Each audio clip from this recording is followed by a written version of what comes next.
I said a hip hop, a hip it to the hip it, the hip hip, a hop and you don't stop for rocking to the bang bang boogie. Said up jump the boogie to the rhythm of the boogie the beat.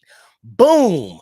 Classic, classic hip hop, classic Wonder Mike, classic Sugar Hill Gang. Hello, America. Hello, world. Hello, you. It is your new best friend, Cashmere, California, and this is the Pod is Good podcast, aka the notorious PIG, episode 53. Pod is good, and all the time. Today, we got a debate. We got a conversation that's been building up for 50 years. Who deserves to be on hip hop's Mount Rushmore? You got an answer? I got a few people that got an answer. Just a few people. I'd love to know your answer. Jump in the chat if you got something. But the show is about to start. Here we go.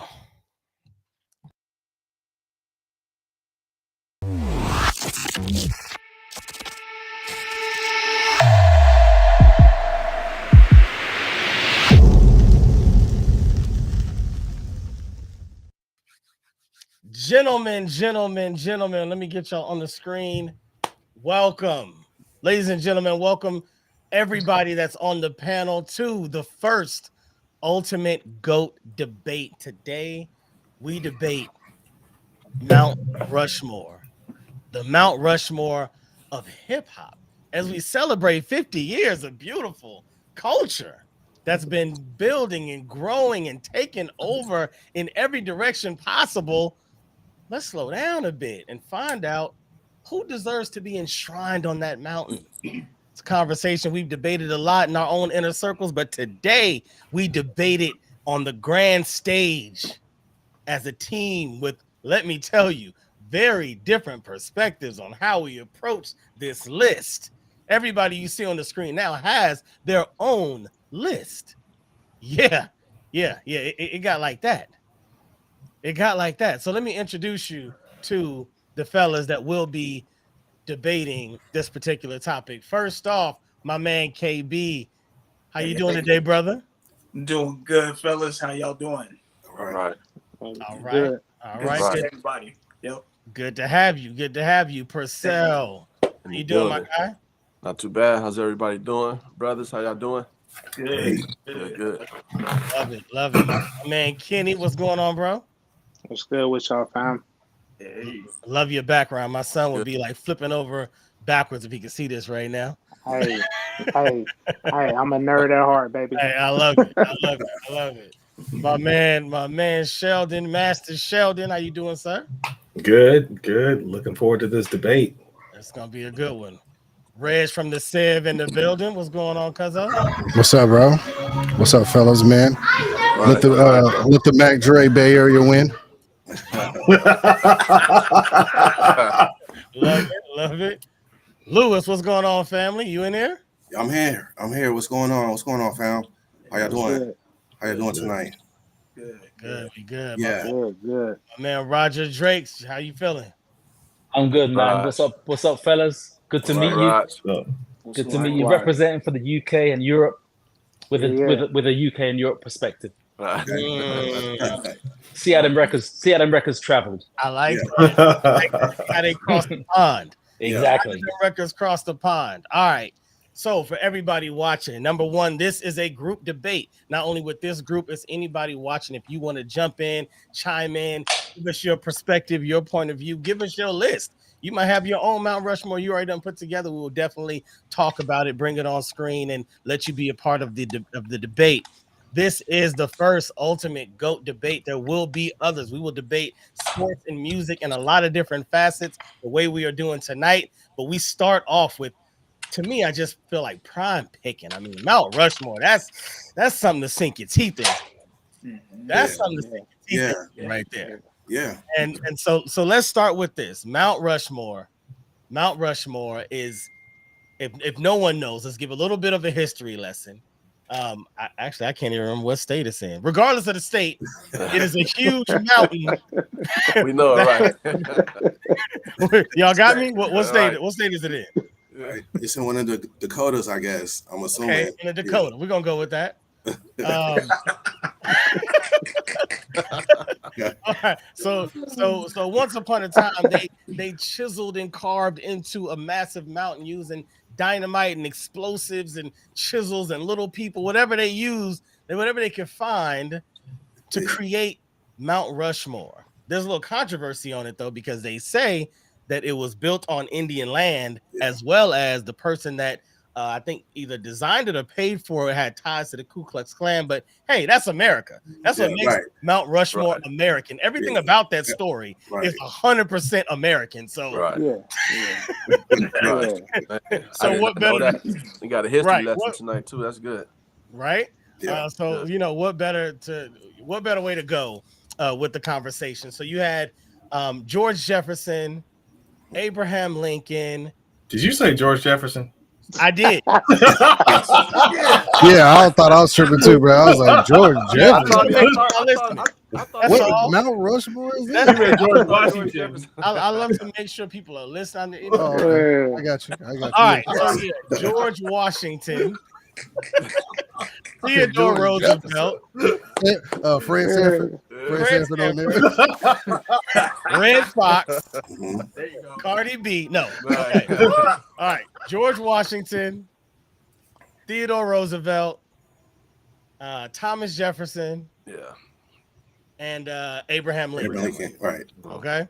Yeah. All right. So those are the four. Now, why were these four chosen? Because they were very important in the building and the development of this country. You know, they represent a certain piece of what it took to build this new nation, right? There's a certain identity that each one of them has that America, in so many words, kind of built itself on that particular foundation. Okay. And so that's how we are basically trying to take that and transpose those figures into hip hop identity, because as a culture of hip hop, we've done the same thing. We have our pillars that we've built on, and you know, hip hop is still young. 50 don't sound young, but relative to blues and jazz and classical, it is a very, very young sport. Right. So I mean, in all reality, because we don't show any signs of slowing down anytime soon, you can look up and somebody like who just came out recently, NBA Youngboy or somebody could be, looked at as like, oh yeah, he one of them old school pioneers. You know what I'm saying? Like you just never know how far the culture is gonna go. So, but tonight we take a moment. We take a moment in this 50th anniversary year and say, hold on. Up until this point, who do we have on that hill? Who reigned supreme? Who brought what to the table that allowed this culture to build into the juggernaut that it is today? Right? Yeah. My guys are with me. I want to know who wants to go first. Who wants to step to the stage first and say, you know what? Here is and just for everybody listening, I didn't say this already. We are all going to present a top 8, right? 8 candidates that we feel deserve to be on the mountain. That's what this first round is about. Everybody, I want you to break down not only who the people are, but how you got to that list.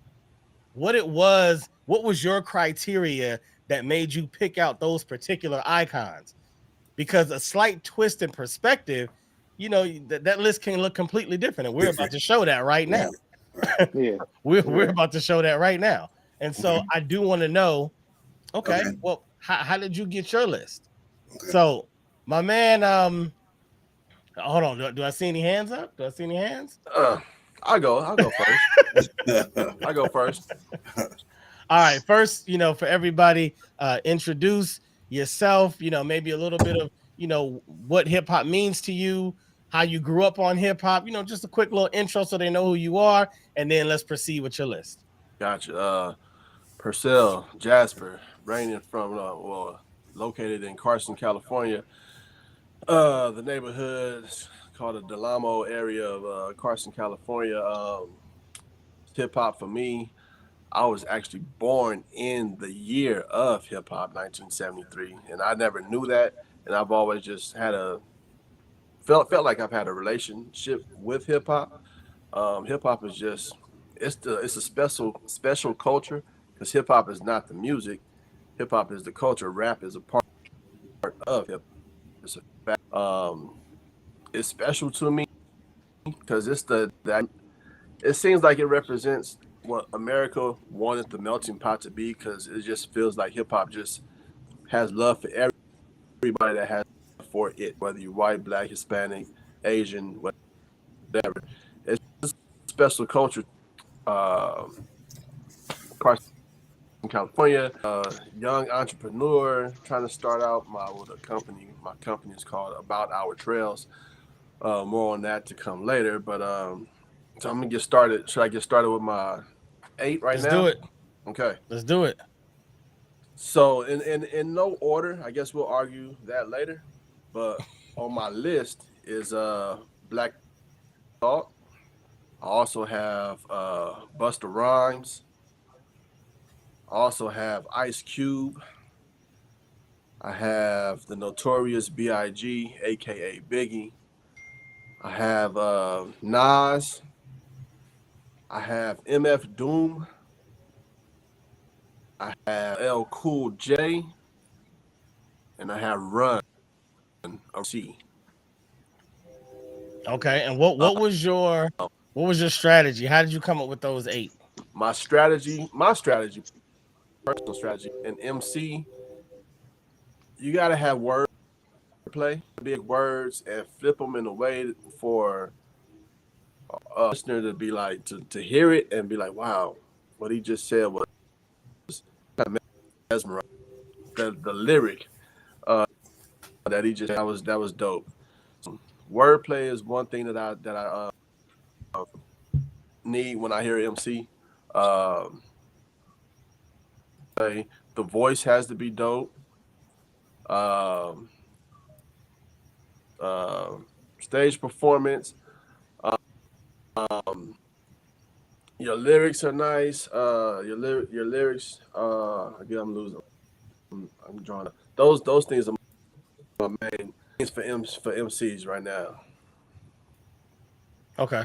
I rock with it.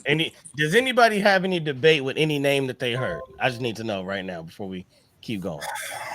Anybody? I don't have any debate, but I want to ask you something, James. Yeah. Like, is iconic have to be a part of the criteria? Like, is there any criteria that we're supposed to have, or just whatever we feel? You will define your own criteria for the icons that you put in your list. So, yours could have been, I picked the people that made the most money because to me that deserves to be on the mountain because they made the most money for hip hop, and you need money to keep the culture going. That could be yours. So everybody can have their own thing, or you might be like, no, I don't care nothing about popularity. I just want hardcore talent. I'm picking the most talented people that have come out in 50 years, in my opinion. Okay. Your call. Yeah. Cool. All right, Purcell, we got you. Who else wants to step up? I'll step up. All right, we got Master Kung Fu Sheldon. Master Sheldon or Sheldon, aka Low Budget Assassin, son of Shaolin. Hip hop means a lot to me because I honestly like that's what I grew up doing. I started rapping in the 4th grade. James and I made music together, so music is a big part of what I do. I got into Kung Fu just kind of, I was always into it, but when Shaolin came out, they made the link between the Wu-Tang came out and made the link between Shaolin and the whole hip hop thing, and it was perfect. So that's a little bit of my background. So I love the music, I love the culture.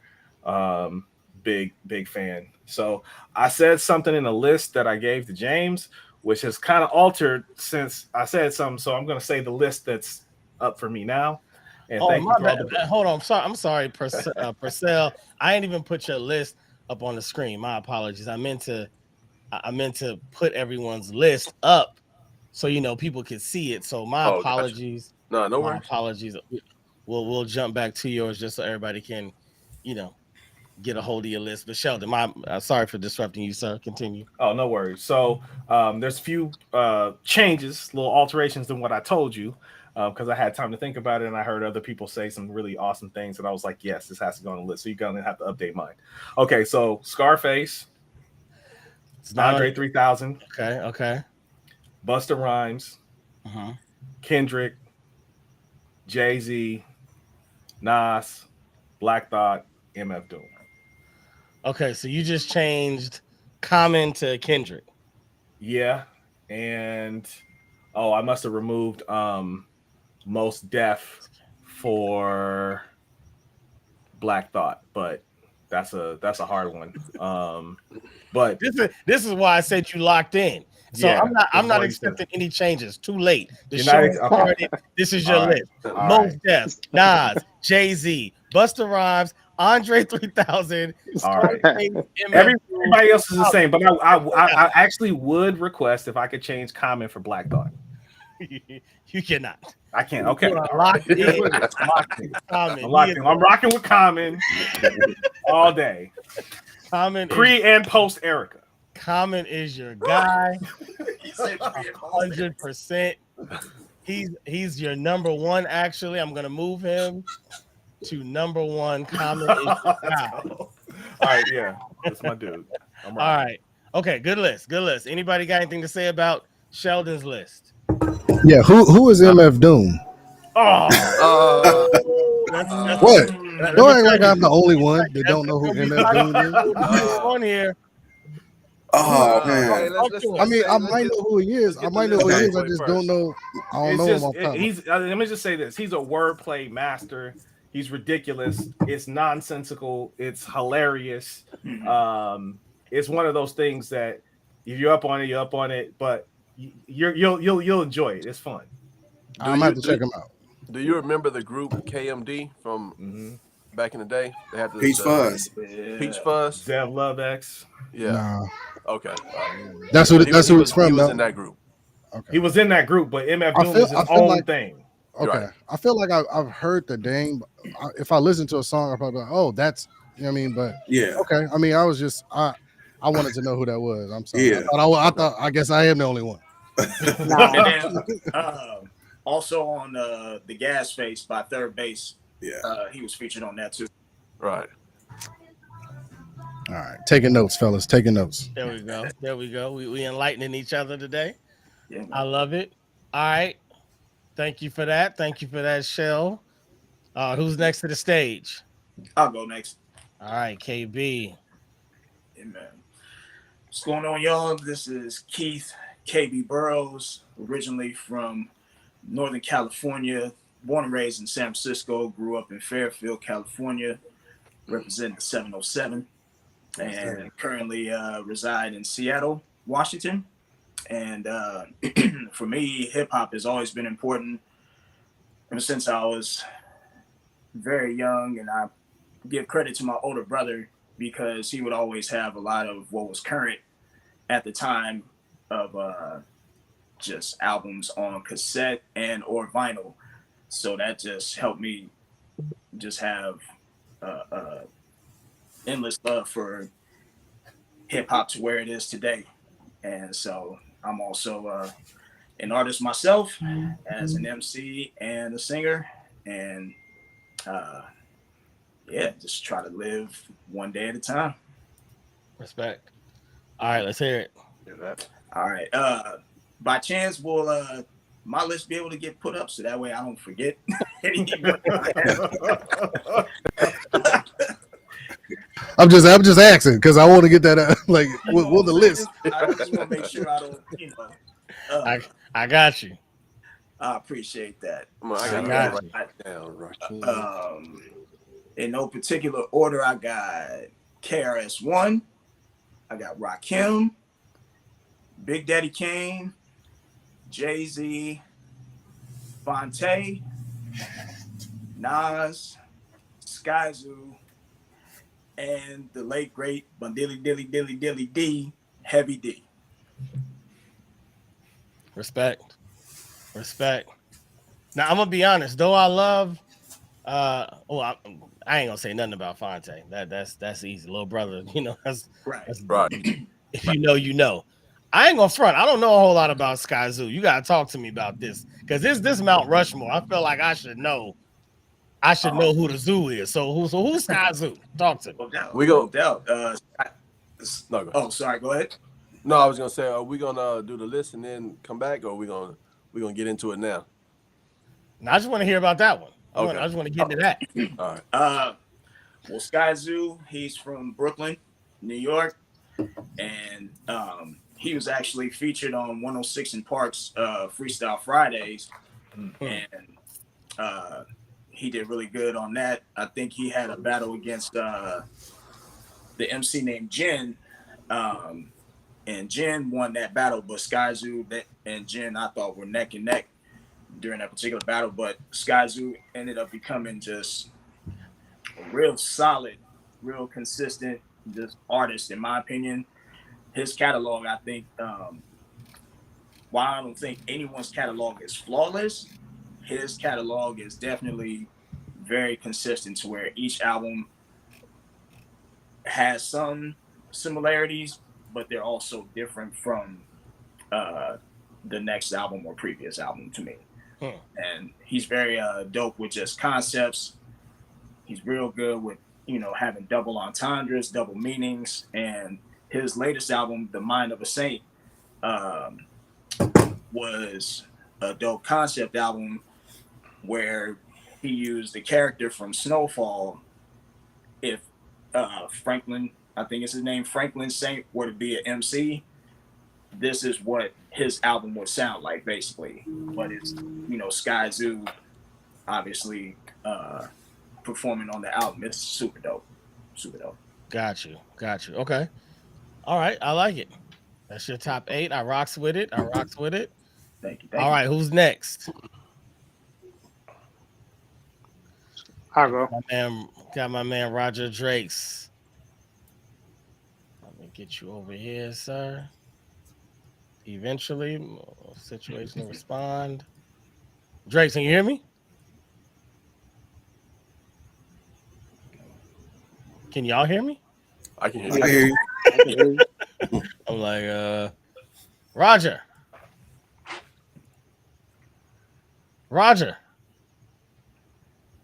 No, I can't hear you. Can I hear you? All right, we're gonna come back to you. Who else want to go? I'll go. Who said that? Lewis. All right. Yeah. So I'm Lewis Jasper. I go by Lou Jazz. Everybody know me as Lou Jazz. We did some rapping, some production. Cranked out some tunes over the years. But my main thing was production. And I'm also from the Delamo neighborhood of over in Carson, and so hip hop for us was like it was so great. It was like magical almost, right? Because like in my neighborhood, we had the best break dancers. Like the best like graffiti artists. When I say that, like they were like in videos and movies, and and so we knew where we stood in terms of hip hop, right? We knew where we was, that we was part of it. You know what I mean? Growing up in it, and it's just been heavy in my life. You know what I mean? Everybody that know me, know my brother, know my crew, they all know us as being in hip hop, right? Or just being like heavily hip hop involved. So having said that, my top 8, I got Black Thought, Biggie, Busta, Ghostface, MF Doom, Nas, Redman, and Ice Cube. And the reason I picked that lineup is because if you took any of these artists and you put them in any decade, in any era, any whether it be the 80s, 90s, 2000, 2010, on up to right now, you put any of these artists in those eras, and they're gonna be killing everybody. Like, you know what I mean? Like they are killers. Like when it comes to lyrics, and so this is my list of lyrical Mount Rushmore. You know what I mean? Not so much record sales and not so much sound scan and whatnot, but if an alien came to the earth and wanted to know what lyrics was about and cadence and how to rap and how to have energy, this I feel like this would be the list. Yeah. Okay. Yeah. Respect. Anybody? I'll go. All right, appreciate that, Lewis. Great list, good sir. My man Kenny stepping to the stage.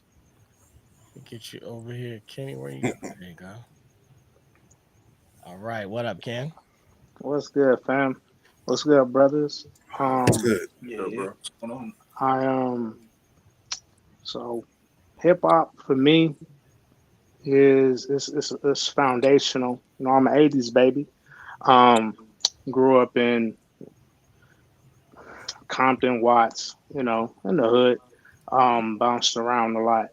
So this list was difficult for me to not be a homer. Growing up, Yeah. and like I said, the hood, you got so many icons that you literally lived around.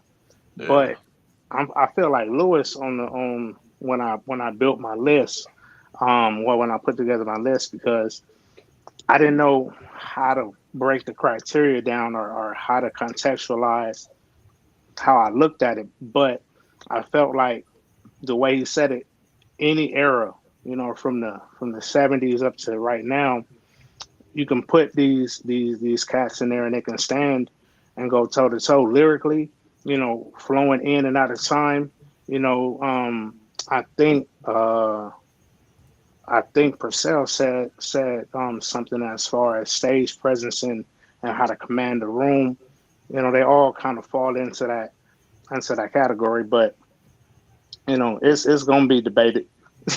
I know one. I know I got a hell of a curveball in here for a lot of people, but it is what it is. And no, like everybody else, no particular order. Um, I rock with Pac. I've got to put M in there. Eminem, Andre 3000, LL, DMX, Busta Rhymes. Um, got to put Queen Latifah in there for the ladies. And like I said, my curveball would be Will Smith.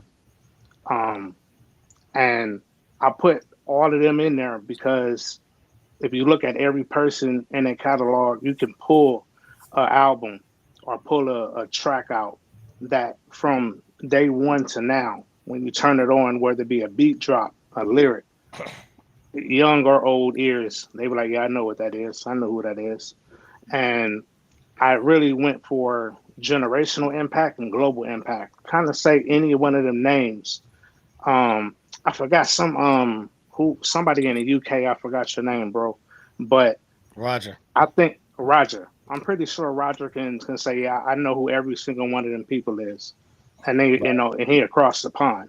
So when you go Mount Rushmore, that's kind of the way I looked at it. Like, there's so many people. Like, I didn't want to leave Black Thought off. Lyrically, Most Def. You know what I'm saying? MF Doom. But if you ain't a hip hop head, you kind of ain't really knowing who they are. So that's kind of where I went with it. That's the lane I went. But I know it's a lot more heavy hitters than who I got on my list. I like it. It's a good list. I like your approach. Global impact.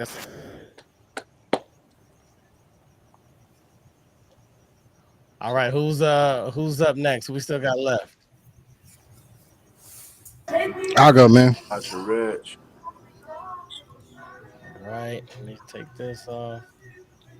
My apologies. All right, let me get my man Reg from the Sev up. What up, Reg? Let's see what you got. Yeah, man. I was trying to wait to the last so you couldn't hear all this in the background, but forgive me if you can. Uh, man, you a look, family man, bro. You yeah, good? you know what I'm saying? Yeah, I got to do my thing. Like, you see this courts, police, everybody, everybody witness, just a witnesses. But no, like, for me, man, for me, I don't know. I kind of approached it like as a feeling, right? Like hip hop to me is a feeling. Like people try to describe it as a culture. I believe that too, but I also believe that it's kind of like a feeling, and it makes you feel something. Kind of like Kenny said, and Lou Jazz said, like when you hear a song and it's globally or something like that, you can kind of remind yourself of a time when you first kind of heard that, or like a moment in your life where that song kind of like drove you to, you know what I'm saying, like a decision was made, or like you was Right. going through some trials and tribulations, or a Yeah. good time in your life, you know what I mean? So like when I Yeah. picked the list, I was trying to think of songs, and like everybody, right, no order, but you left off a lot of people that kind of also fit that. But when you think about Mount Rushmore, Barack Obama ain't on there, but he probably one of the greatest presidents, you know what I'm saying? Also, so I think about that history of it, and I think I might be one of the youngest on here. So like I think my perspective is kind of in that middle ground. I'm not don't think I ain't younger than y'all. I'm just probably one of the younger ones uh, on here. So I fit in this like weird area where like I still mess with like, what I'm saying? I like NLE Chopper, what I'm saying? I listen to it right now, what I'm saying? But I also understand, like I want to hear who MF Doom is. Like that seems to be on everybody's list, what I'm saying? And I missed it out. I missed out. You know what I'm saying? So I want to go back and check those out. So when I approach my list and I feel like hip hop is to me, it's that feeling. It's how does that person make you feel? How does that music make you feel? When you're driving down the car, who do you listen to while you're on the road trip? You might listen to somebody different versus, just running to the store real quick. You know what I mean? So Right. that's kind of how I feel about hip hop. So my list is if I can get it up there, I put Mac Dre on there. I put Mac Dre on there because I'm from 707 Fairfield, California. And you know what I'm saying? I don't want to say born and raised, but I was like 2 years old when I moved there. So I say born and raised. Born and raised. You know what I mean? And Mac Dre to me, a feeling, a vibe. Like to this day, all throughout California, all throughout everywhere. You know what I mean? It's become more Drake, rebirthed him kind of, you know what I'm saying, in the mid 2000s. So like I feel like he was a feeling. UGK. I don't really like Pimp C. You know what I'm saying? I really don't like Bun B. But I feel like they they had a wave it was undeniable. A lot of people will credit their introduction in hip hop, the why they got into it to a person, a group like UGK, even though they might not be on the UGK hype, they still be like, hey, I started listening to UGK. I was like, I gotta do that. You know what I'm saying? So it's a feeling. Gotta throw Outkast on there. Like Outkast drove the South for so many years, brought so many Southern rappers to people's ears that you might not have heard. I could have said Lil Jon and Eastside Boys and Pastor Troy and all these other cats too. And I know I'm rambling, but I also want to say this. I was in the military for a long time. So I traveled all around the world. So like my ear got, since I was 19 years old, my ear got, you know what I'm saying, a whole bunch of stuff that I probably wouldn't have been exposed to, because it ain't like today you can get on Spotify and all this other stuff. So Outkast, man, and all them cats. The Locks got to be on there for the same wave. I don't think that like dirty, gritty New York style didn't exist in the popular genre. You know what I'm saying? Because New York was on that a bomb atomically, you know what I'm saying? That vibe. And then the Locks came in with the other, you know what I mean? Like around that whole, the Rockefeller clique, everybody, you know what I'm saying? But the Locks, I think, when you talk about Mount Rushmore, lyrically, they never, even if it was a party song, they never missed with that. Tribe Called Quest, right? Like young boy, listen to Tribe Called Quest, like on some powerful, true hip hop, right? Because it's neighborhood at that point. This is what's going on in our neighborhood. We want to make y'all aware, like, and get these vibes on and stuff like that. Yeah. G Unit, G Unit came through, kind of destroyed the 2000s. punked a whole bunch of rappers that was popular. You know, I think that was the start of like global beef. You know what I mean? Besides Tupac and Biggie, of course, but like yes, sir. just punking people, calling them out like you're not who you say you are. Method Man and Redman, dynamic duo, energy, lyrics, fun, neighborhood, real. You know what I'm saying? And then, of course, if we're gonna do Mount Rushmore, we got to do Tupac because I don't think there's a rapper on the face of this earth that's not gonna say Tupac has some influence on them, unless you're Jack Harlow. Bro. But yeah, that's my top 8, man. I'm pinning y'all questions, man. I'm sticking to it.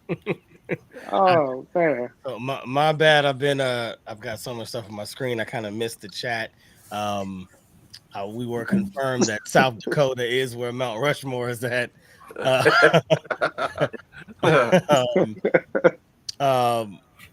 Mama Wolf said thank you, and she for putting Queen in there. Yeah, and respect. I wanted to say to Mama Wolf also.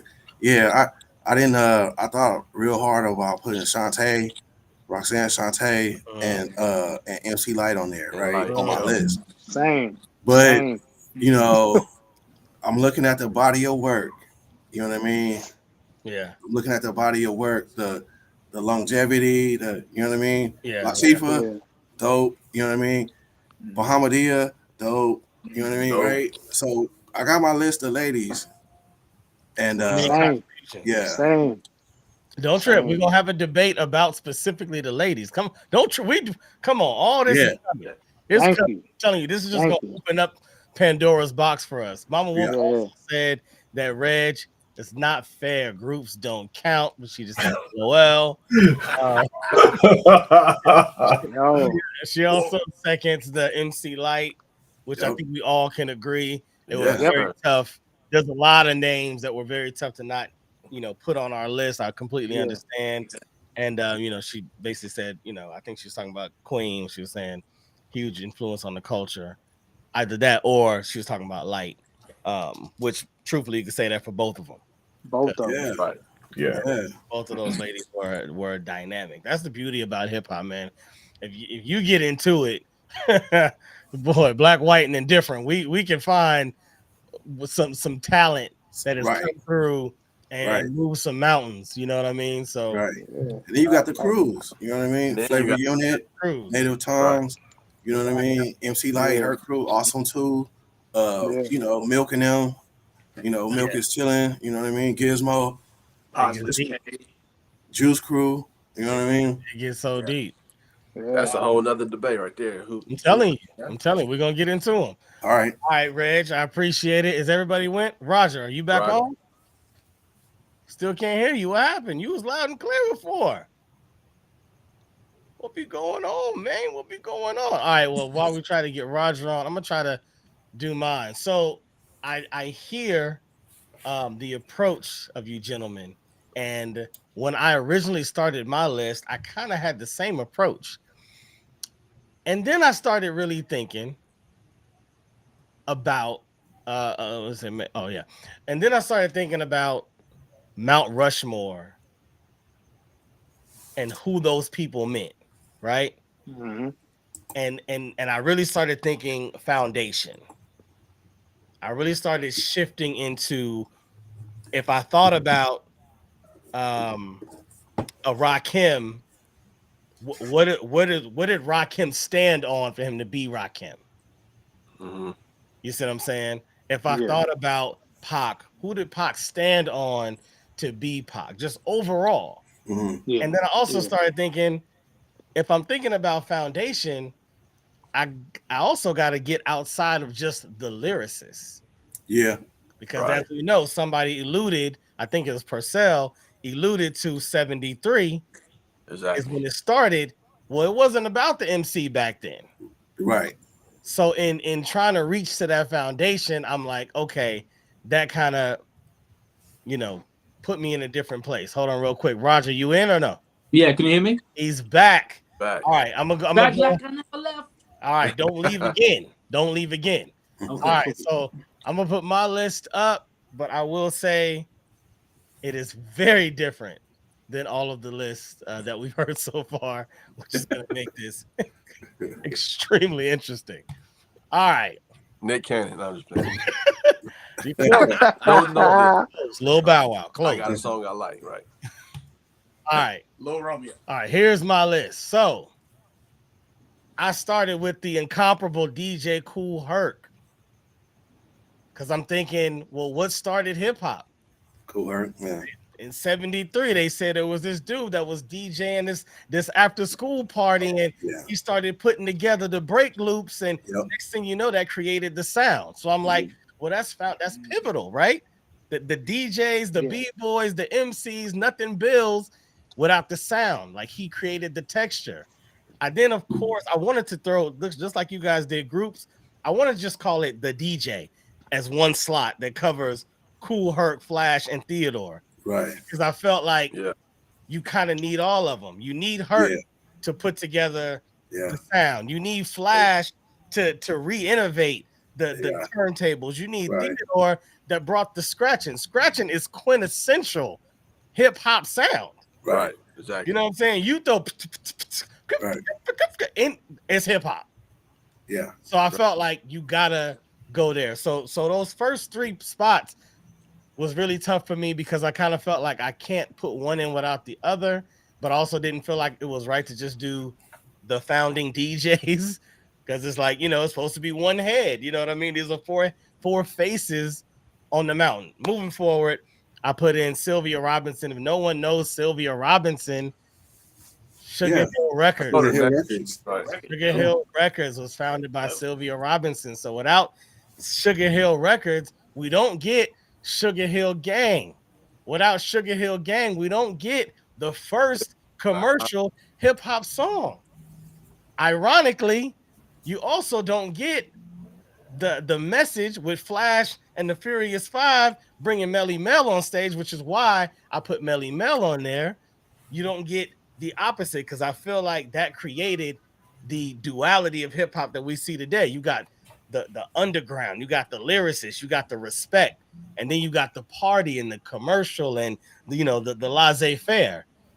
So that's why I put Sylvia in there, because without her, just going off history, obviously you can, as we learned in Back to the Future, you can change one thing and rewrite history 200 times. So I'm not saying it would have never happened, but as history goes, Sylvia Robinson, at least that's what's stated, kind of what was that proprietor of saying, oh, I like that, I'm going to bring it to the forefront. Then I say Russell Simmons, because Def Jam, I just believe when you say Russell, then you say Def Jam, and you say all the artists that came forth, you say all the producers that came forth, you say the years and years of dominance. And so Russell, I feel like you also get to say Run DMC when you say Russell.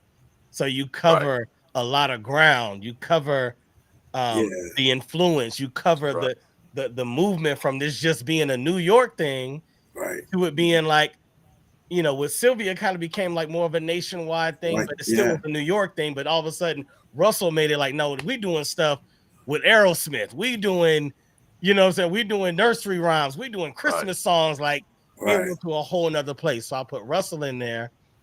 I just said why I put Wonder Mike, because, hey, as corny as it is right now, it's why I started the show with it. A hip hop, a hip to the hip to the hip. Come on, man. That's hip hop. You know what I mean? Yeah, we learned how to rhyme a lot better than that.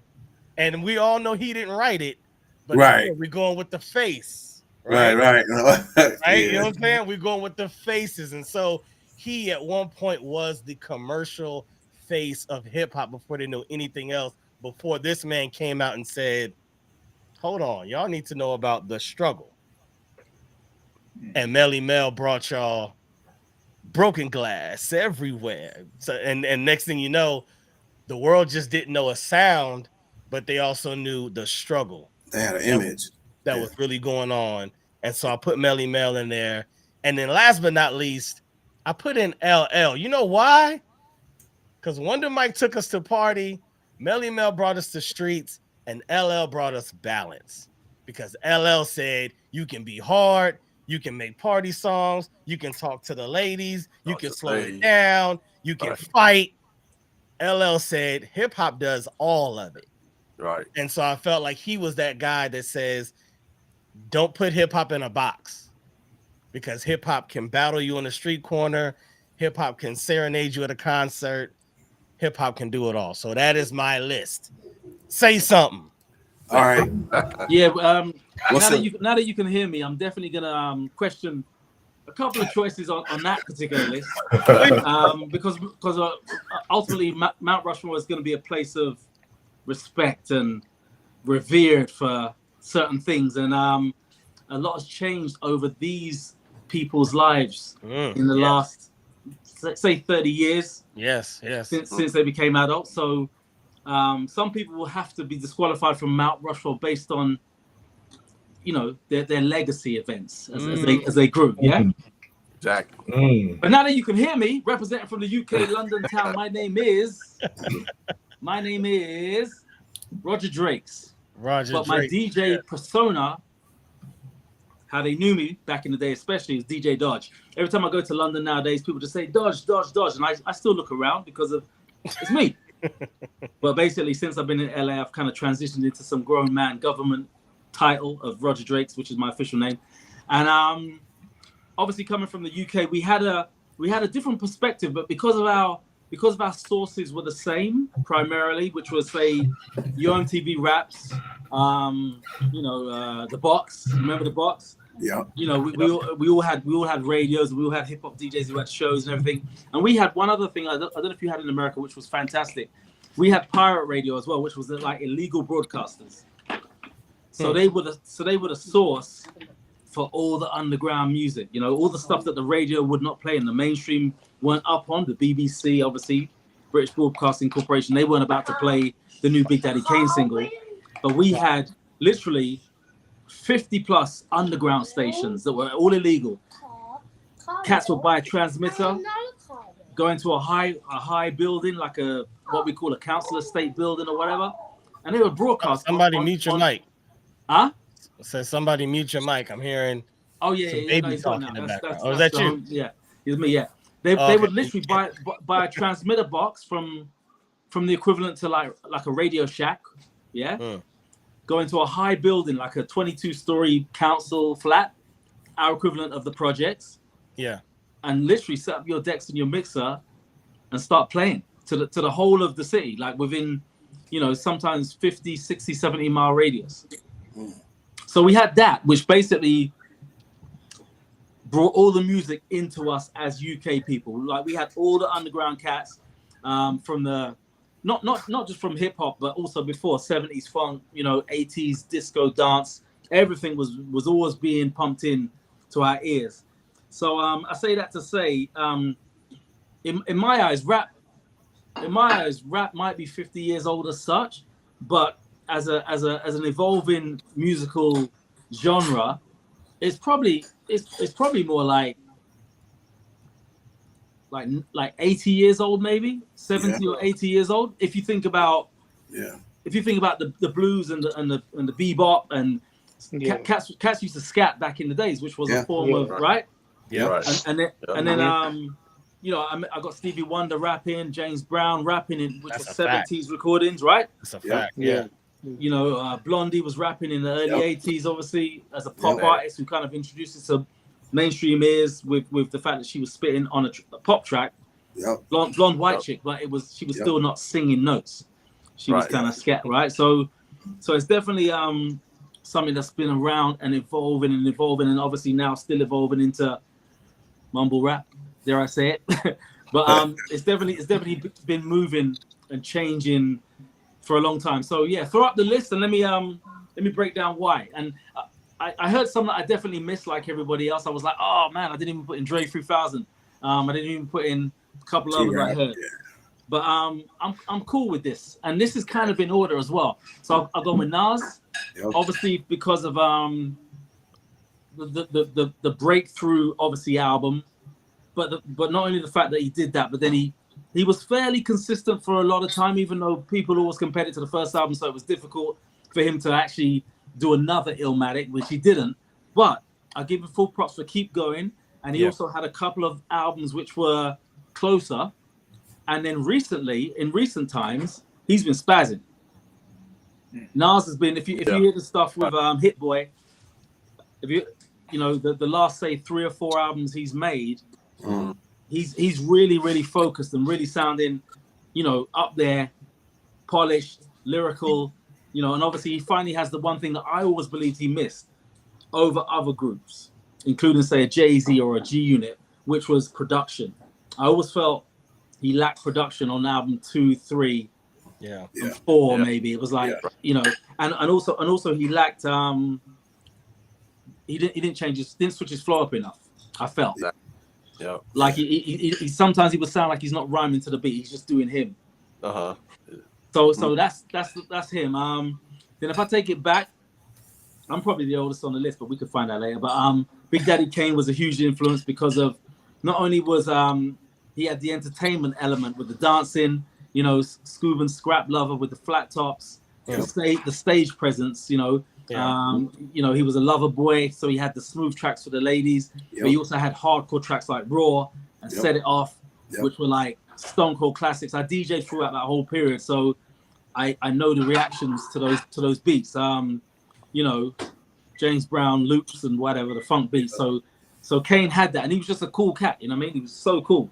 Then I had Cool G.O.A.T, because obviously I didn't hear him on the list. I don't know if anyone no one said Cool. Anyone say G.O.A.T?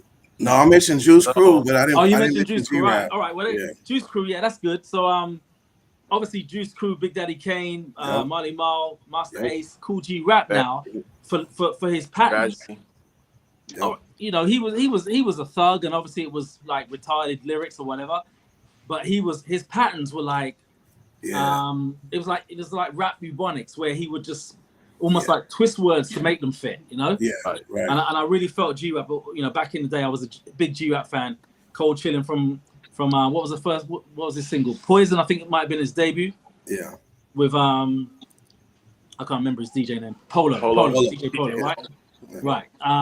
Then I had KRS-One, the teacher, the guy who taught me. He was like a teacher, literally, because I'd go to school in England. You ain't learning anything. Believe me, you think America was bad. You ain't learning anything in England about nothing, really. But then I'd listen to these words about blackness, culture, vegetarianism, meat, veganism. Back in the early 90s from KRS-One, he was focused, you know what I mean? That's right. Along with Public Enemy, who I left off the list because I wasn't so much into their music, but KRS-One definitely back in the day, a legend. Tribe Called Quest in the 90s. I'll go quicker. Tribe Called Quest, Redman, Gangstar. I don't know if anyone mentioned Gangstar. And, I wanted to. And so those three kind of are lumping together. Quest obviously samples and loops, jazz, funk. It was the music for me more so than the rapping. Q-Tip was great, had a sound. Fife was alright, but it was just a combination of everything with Quest. That, you know, in the clubs, crazy. You know what I mean? Oh my God, yes. Oh my God, what's that song? You know the songs. Anyway, Tribe Called Quest, classics, legends. Obviously affiliated to Busta, had a lot of time. Scenario was like a mosh pit in the UK. Was it? You know, like a heavy metal mosh pit when Scenario came on. The remix? The remix of Scenario. Wow. Yeah, it was like young cats, so you know, I don't know how old we were at the time, but it was like crazy, you know? No fighting, but just looking like a brawl. So that was the power of Quest. Redman, his album, when it came out, the album, I literally crashed the car to that album. I did. I literally was so into that. I wasn't focused, and I had a cassette, I believe, would have been a cassette probably at the time, 92-ish, and I literally crashed the car in London listening to that album. Time for Some Action, I believe. You know what I mean? Time for Some Action was just so hard and aggressive. I don't know what it is about being a young man where you want to punch things sometimes. You know what I mean? And Redman was the ultimate. He was like the ultimate, you know, screwed up face, looking grimy with a bat in his hand or whatever they did in 90s videos and stuff. So that was Red. And then Gangstar, Same again, Guru. The boom bap with DJ Premier was incredible. The jazz samples for me was incredible because before hip hop, I was say maybe a 10 to 12 year music collector. So a lot of the samples I started hearing in hip hop, I'd already tasted in their original forms. Yeah. From the music, you know, the labels, Milestone Records, the jazz Sounds of Philadelphia, the jazz labels and whatever, you know, even Blue Note. Blue Note. So so when I started hearing a lot of the loops and the way rappers would chop up and transform and change and utilize these, you know, these songs in their music, I'd always gravitate to the ones that had the funkiest samples. You know what I mean? Yeah. The samples I loved, and Quest were nice on the samples. I mean, between Ali Shaheed and Tip, they made a lot of really good productions. Last one, Kanye West. Respect. I didn't hear no ooh. I should have heard ooh. Nah, respect. I agree. I should have heard ooh because he's controversial. Nah. We know that. Right. But if you listen to the catalog, the contribution isn't controversial. The contribution is not. There's no quibbling over the contribution of Kanye West. Every now and then I'll pull out Late Registration or one of the other albums and check it out. College Dropout. College Dropout. I mean, at the beginning, right? Exactly. I mean, lyrically, he was totally willing to say what was on his heart for at least 2 or 3 albums. And, you know that slang. I miss the old Kanye. You know, people change and that's fine. He's made too much money, whatever. He can't go back. But the contribution, the beat making, you know, the way he sampled on the Akai and stuff. You see some clips in the studio, the way he would roll the drums and, you know what I mean? Crazy. You know, some of the tracks that he didn't even come out when you see some studio sessions of his. Yep. He really is a musical kind of genius. Isn't a word I use because I reserve that. I reserve that for your Miles Davises and your Quincy Joneses. I reserve that because there's something different about playing note for note. But to be able to hear what he hears and put it together in a way that's so funky. It's like a savant. Yeah, exactly. Yeah. So he's the last person on my list. That's my 8, and I'm sticking with it. Yeah. Respect. Great list. Great list. I want to go to the chat real quick. Let's see.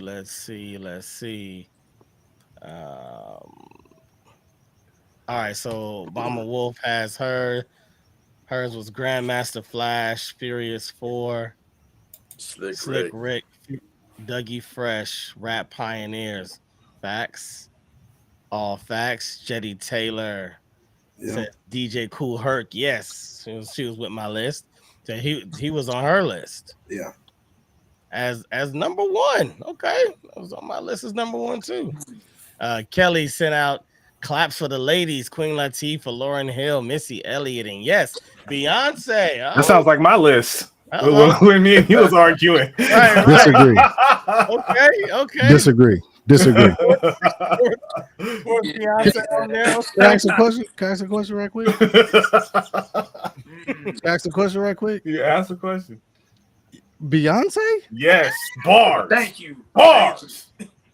Hold on. Wait. If y'all gonna say Beyonce, then you gotta put Brand New on there. The Brandy's alter ego. Oh, Brandy, yes. Brandy, yes. Gentlemen, what's the title say? Hey, but we're not talking about this. That's we're not talking about hip hop's. I respect it, but if you're gonna say something about that, like Brand New would destroy. Why Vanilla Ice on nobody? Why Vanilla Ice on nobody damn list? He's whack. He's whack. He didn't have a detrimental contribution to hip hop. He had what? Go Ninja, Go. Like, what are we talking about? Okay. Ninja Circles. Yeah. Ice Baby. Beyonce is not hip hop. Brandy's she not got hip-hop. bars. She be rhyming. She'll be on a song with Jay-Z, and like I'm listening to her lyrics over him. With Jay-Z. Yeah, she'll be barring next to this dude. Sorry.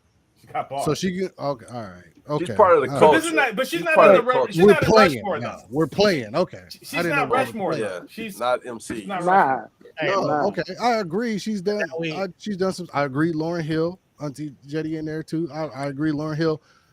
but their main focus to me wasn't what it maybe Lauryn Hill, but like Lauryn Hill over Beyonce 1000. Definitely. Yeah, Definitely. we're talking. Completely agree. Yeah. MCing wise, Completely yeah, agree. for sure. Yeah. Beyonce's great. Yes. But to me, Beyonce should be going against Taylor Swift, Britney Spears, Nah. popular genre, bro. They like, don't bar. How is though. she coming No, into? she can Erykah be up there Badu? with Missy Elliott. Well, Missy Elliott be singing Yes. and rapping. Yeah, I agree. I agree. All right. Because Erykah Badu and Beyonce are in that. Yeah. That like Totally. she like we're gonna gonna throw talk about Beyonce her, in there. We Jaheim gotta- and R. Kelly. But Hey, no, because Jaheim that's doesn't hip put hop. no rap lyrics in. Traction. Erica puts in raps. Let's and get so back. does Beyonce. Let's get back to the Mount Rushmore. Now we just talking music. Right. Traction. No, we're debating. They Traction. said Beyonce, Yeah, bro. big topic, or else this will go for All right. 6 to 7 hours. Kelly also said for the dudes, I'm putting up my fave Tupac, the DOC, Rage Against the Machine, old school Grandmaster Flash and the Furious 5, and also Sugar Hill. I respect that. Respect that. I see, Master Sheldon jumped in just to say, yeah, to Beyonce. Yeah, you know what I'm saying? I get it. Beyonce be doing this thing. Okay, we good. Kelly also said, oh, yes, Mama Wolf.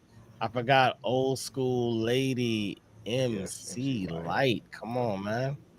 Come on. Speech from Arrested Development. Come on, fire.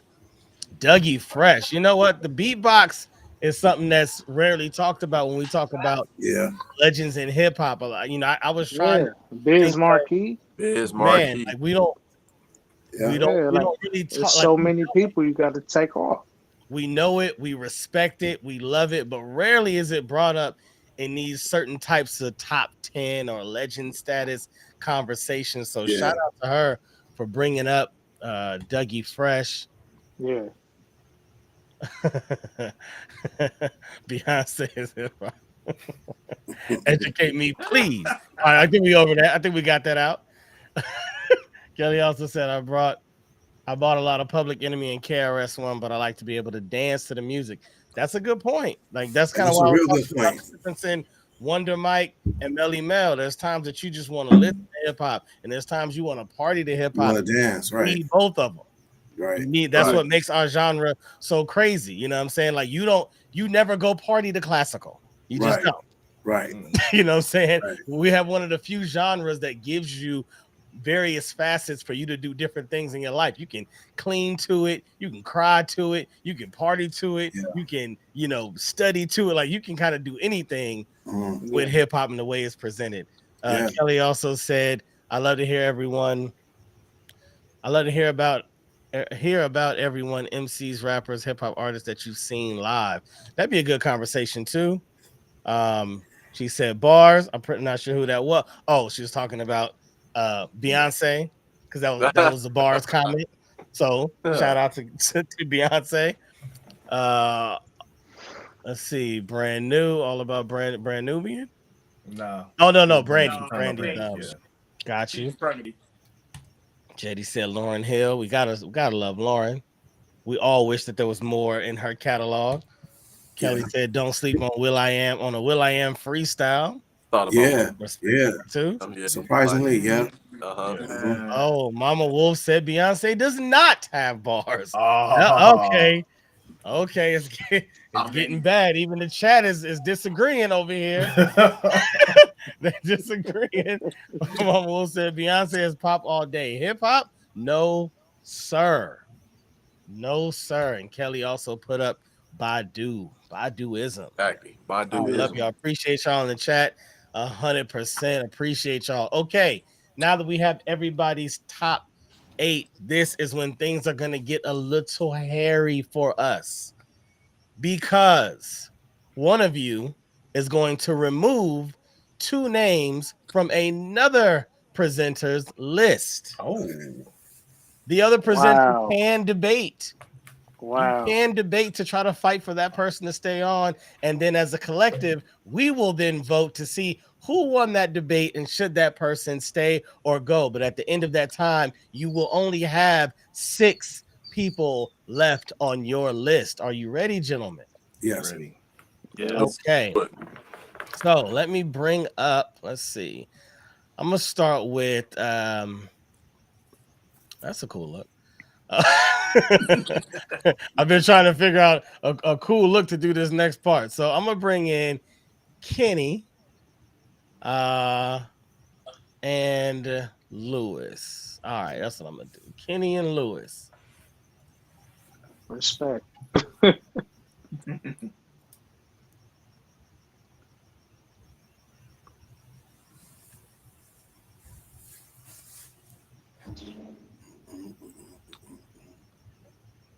Yeah, you cold for this one, no Cash. Like you could let us eliminate two of our own, but man,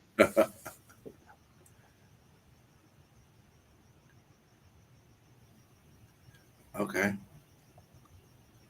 Okay.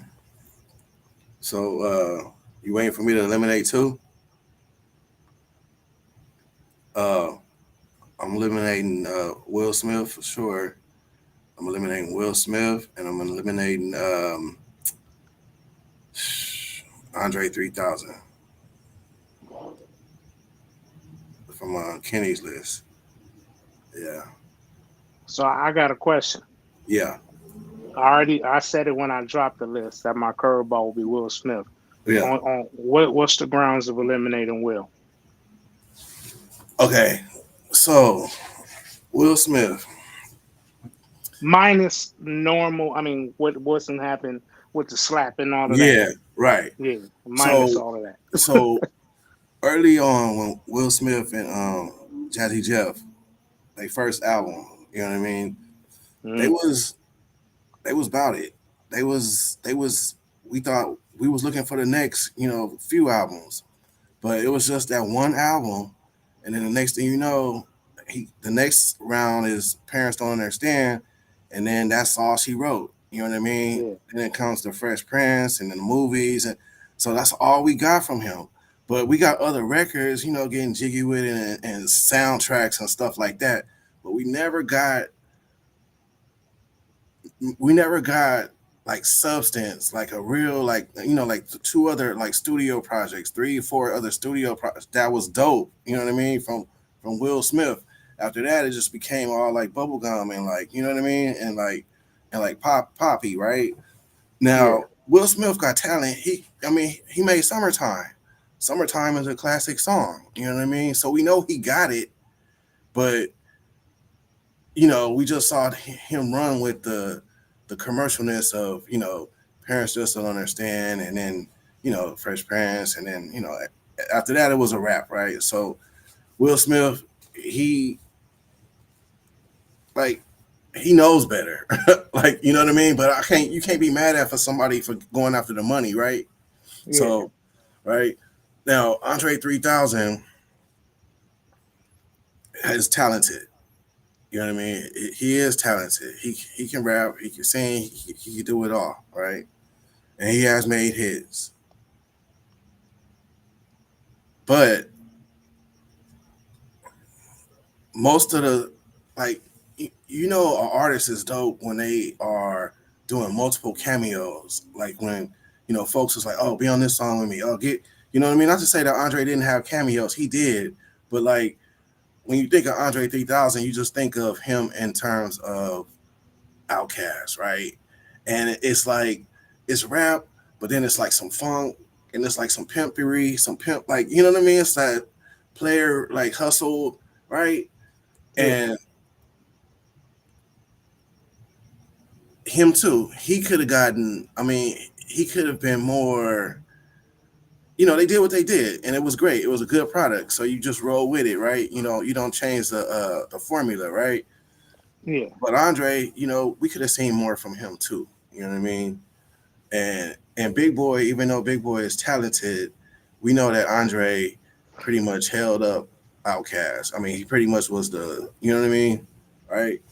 yeah, So those two on your list, I would take off because the other ones for me are solid. You know what I mean? But the Will yeah. Smith and Andre 3000, I would take off. I would take those two off. 100% respect that. I just push back with um a very simple narrative that I built my list off of.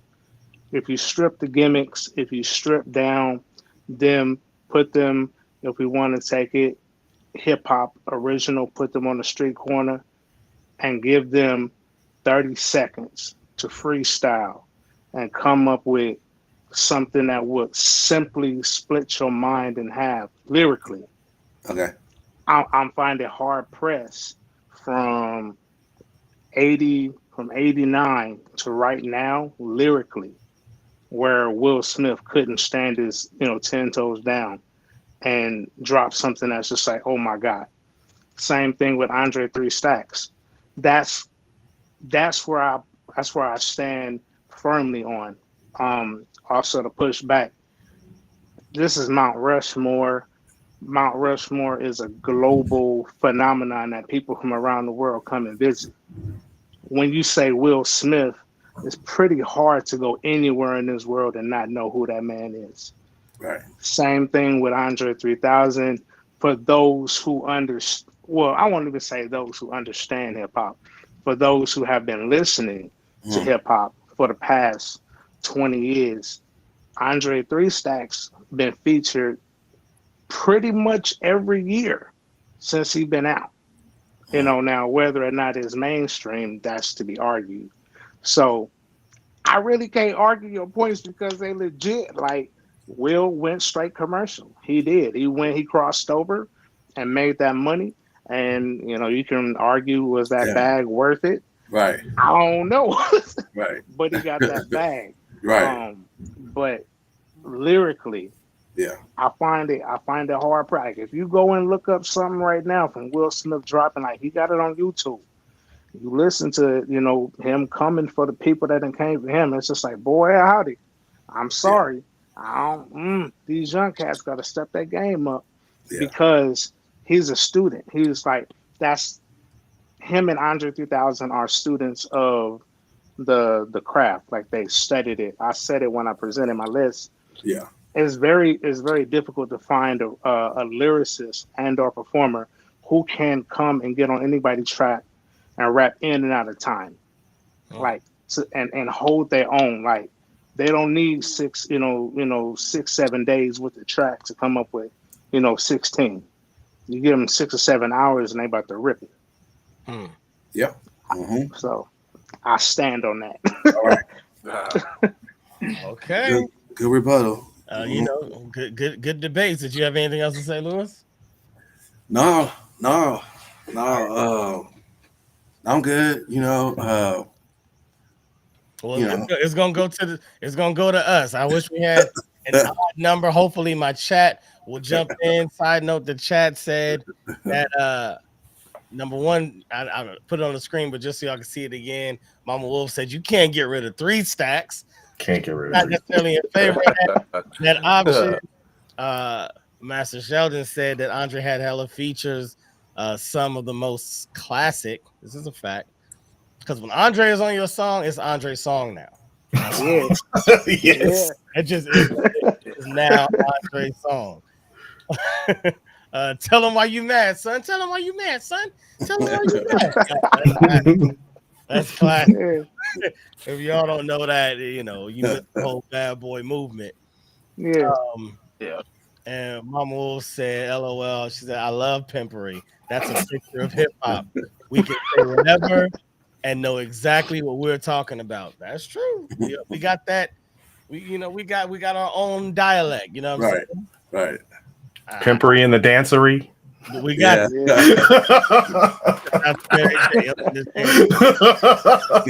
all right. So up on the chopping block, we have Andre 3000 and Will Smith. Let us vote. So who made a better debate for Will Smith? Was it Kenny talking about the global influence and recognition that Will Smith got by going commercial, or Lewis saying that he switched on us? He started out as one thing, gave us some really dope classics, and then basically sold out for the money just to go make some quick change, some big change, Big Willie style change. Right. Definitely change. So boy. So I can't argue that. Outside of Lewis and Kenny, who votes to dismiss Will Smith from Mount Rushmore? I got 1, I got one. Okay. Yeah. In the chat, I'll be looking for y'all too. Who votes to keep Will Smith on Mount Rushmore? I got one. Okay. I got two. I'm voting Will Smith off. Okay, so okay, hold on. Let's do it again. Stay with me, y'all. Stay with me. All right. It's only gonna be two choices. How many final Mount Rushmore spaces will there be? There's only gonna when we get done with there's only gonna be 4. Okay, right so now, so he's gotta go. Right now we just weeding through. You see how tough this is. Yeah. Right now we just I ain't mad at it. Right now we just weeding through. So once again, I see in the chat. Okay, I see you. All right, so votes for Will Smith to be removed from Mount Rushmore. Hands. I got outside of Lewis and Kenny. Don't raise your hand. All right, I got 1, 2, 3, and then chat makes 4. That only leaves 3. So Will Smith is out of here. Yeah. Now for good. Andre 3000, who votes to remove? Hold on. Kelly said, "I only like summertime." Brand new funk. I only like summertime and getting jiggy. Go. And brand new funk. Brand new What funk about was dope. Wild Wild West? It was rolling through the Wild Wild. No, we gotta go with the original one of that. I ain't going with Will Smith's version. Come on, what about this? Come on. No, that's Mace. Kumo D. I did this at one point, Kumo right? D? I didn't. I used to live downtown, 139th Street, rolling. That one. The original one is awesome, but Will Smith's version, I didn't need it. I just think it's hilarious that Big Willie style kind of looks like the Carlton re-innovated, and he used to kind of he used to make fun of Carlton for doing it, but this is this is the hip hop Carlton at this point. I mean, when we do it, it's pretty much hip hop Carlton. Yeah. Kelly, Mama Wolf said, and Wild Wild West to Kelly, right on. Right, Wild Wild West. So they rocking with each other. So now we go to Andre 3000. So Andre 3000 is on the chopping block. Who votes for Andre 3000 to be removed from Mount Rushmore? Hands. 1. Okay. No. Okay, we got 2. All right, 2. I don't see anything in the chat about Will Smith. I mean, about Andre 3000 going. So for now, Will Smith. I mean, gosh, why are you saying Will Smith? See, that's what he does. That's what he does. Right? He gets in there. That's that commercial thing. It's like, I just can't stop saying Will Smith. So Andre 3000 stays. So, Lewis, you need to pick another person because Kenny has successfully defended Andre 3000's reputation, and he will stay on this list. Okay. That would be Andre 3. No, that would be Queen Latifah. Ooh! Okay, so I know what I'm gonna have to do. Oh, Kelly said bye, Andre. That made that 3. So that tied it up. I would need Mama Wolf or Jetty to say something about Andre to break that tie, because I think that made it 3-3 on getting rid of Andre. Oh, y'all killing me, Smalls. I know it hurts. Hey, it hurts. It pains me to send Queen Latifah home. You know what I mean? Even say it out loud. But all right, DMX, bro, Queen Latifah was trash. Ooh, there you go. I'm gonna say it. There you go. He said it. I'm gonna see what y'all all think, bro. Queen Latifah in the realm of hip hop females at the time, Queen Latifah was trash. At the time? Are you kidding? Who was better than her at her time? Wow. Who was better than her? She is the sexy red of that time frame. Who was better than her at that time? She came through in a time where female MCs were very scarce. Exactly, right? But who's better than her? You can't think of anybody because who else was out besides Queen Latifah? There's a lot of people out. And then other people came out and was like, "Oh, why the hell were we listening to Queen Latifah?" Money Love, Money Love was out. MC Light was Antoinette. out. MC Yeah, Light was come on, out. man. MC Light was Yo-Yo was DJ. out. Yo-Yo. Yo-Yo was out. Come on, nah, man, nah. Okay, all better. But because she made UNITY, That was that's at the the only end. No, song that was. Yeah. You got to go back before that. You gotta go back. You got to Tell go me back. another. Tell me another song, please. Please educate me. You gotta go back. No, Like, don't just say I gotta listen go to the back. first- listen Name to the another first album. song. Name another song besides Wrath of Unity. My Madness. For Queen. For Queen Yep. Latifah. Yeah, Wrath of My Madness. Yeah, What? you was fire. What? The whole album that she She did, set it up. he was on was fire. No. Not the whole album. What are you What talking other about? Not the whole song from Queen Latifah? If your was criteria is memorable? popularity and not quality, that's a different thing. Because then you could put her on the chopping block, but you can't put it on the. She is the on the quality. chopping block. That's why Lewis says she's on the chopping block. Because it was not even either or. It wasn't quality or quantity. It was just that's what we had at the time. I see. That's what we had at the time, bro. That's all we had. Yeah. DMX? Hell yeah. I say crazy. Latifah's had it up to here. And we're gonna keep Queen Latifah. Yes, over DMX, yes. Okay, look, As a I'm not pioneer? I'm not trying to be misogynistic. I know she's the only female here, and we got female people listening, guys. All right, trust me. Turn your camera off and vote. Get her out of here. Get her out of here. I'm sorry. Oh, MC God. Light, yes. Yo-Yo, Rage. I would take Rage over Queen I Latifah. wouldn't take Rage. But her body of work is so I small. mean, Queen It's Latifah. so small, but we're talking about what were you One- saying? Impact, one or right? two Like singles? who had Afro a better Impact. impact? If we're going impact, she has huge impact. So you can't take her off on impact. You can take her off of her catalog. You could say her catalog isn't at the level because she got 2 albums, right? Like you could argue Agreed. that point, but you can't Agreed. argue impact. I agree and I disagree because her impact was literally one song and her It was not her one move- song. It was not one song. It was not. I love Tupac songs, so I can't right now. So. But you can name more than one of Tupac songs. With Queen Latifah, you got Ladies First also. You got Ladies First. Okay, but that was a feature. That was a feature. No, She had 75 that was other her female featuring rappers on that song. Foxy Princess Brown's and not on Posse. nobody's list.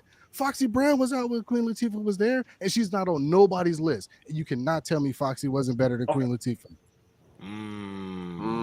Real quick. Okay, I yeah, mean, that is true. Hold on. Lyrically, yeah, Foxy Brown is better than Queen Latifah. Catalog, Yes. impact, everything, movement, like that's that. Like, I don't What do you remember no think- Foxy Brown songs where she by what do you herself. think Lil' Kim modeled her whole style after? Was Foxy? She just happened to be with Bad Boy, and Foxy was with who the hell? The Firm. What's your favorite Foxy Brown song? I'll wait. I don't care. I don't care. I don't want any of them. I'll wait. I don't want any of them on there. I'm just I saying. mean, you could put her on as a feature. Like, okay, she Right. featured on somebody's song and she came cool or whatever, but she ain't gotten she doesn't have the impact. Foxy Brown would not get put on the list. She's like a fly by But night. all I'm saying has-been. is, you said "Ladies' Night," and I said, I did not say more ladies people- night. That's the Ladies ladies first. first. Oh, ladies first. No. Ladies first. No, Sorry. I said ladies Sorry. first. Excuse me. I get them confused because that's how fast I forgot them. Okay, All quick, I'm saying is, to those the chat. To the blown chat. up. No, Mama Wolf said, "OMG, not sexy red. She is trash." Kelly said, "I'm gonna have to go get Moni Love on you." Facts.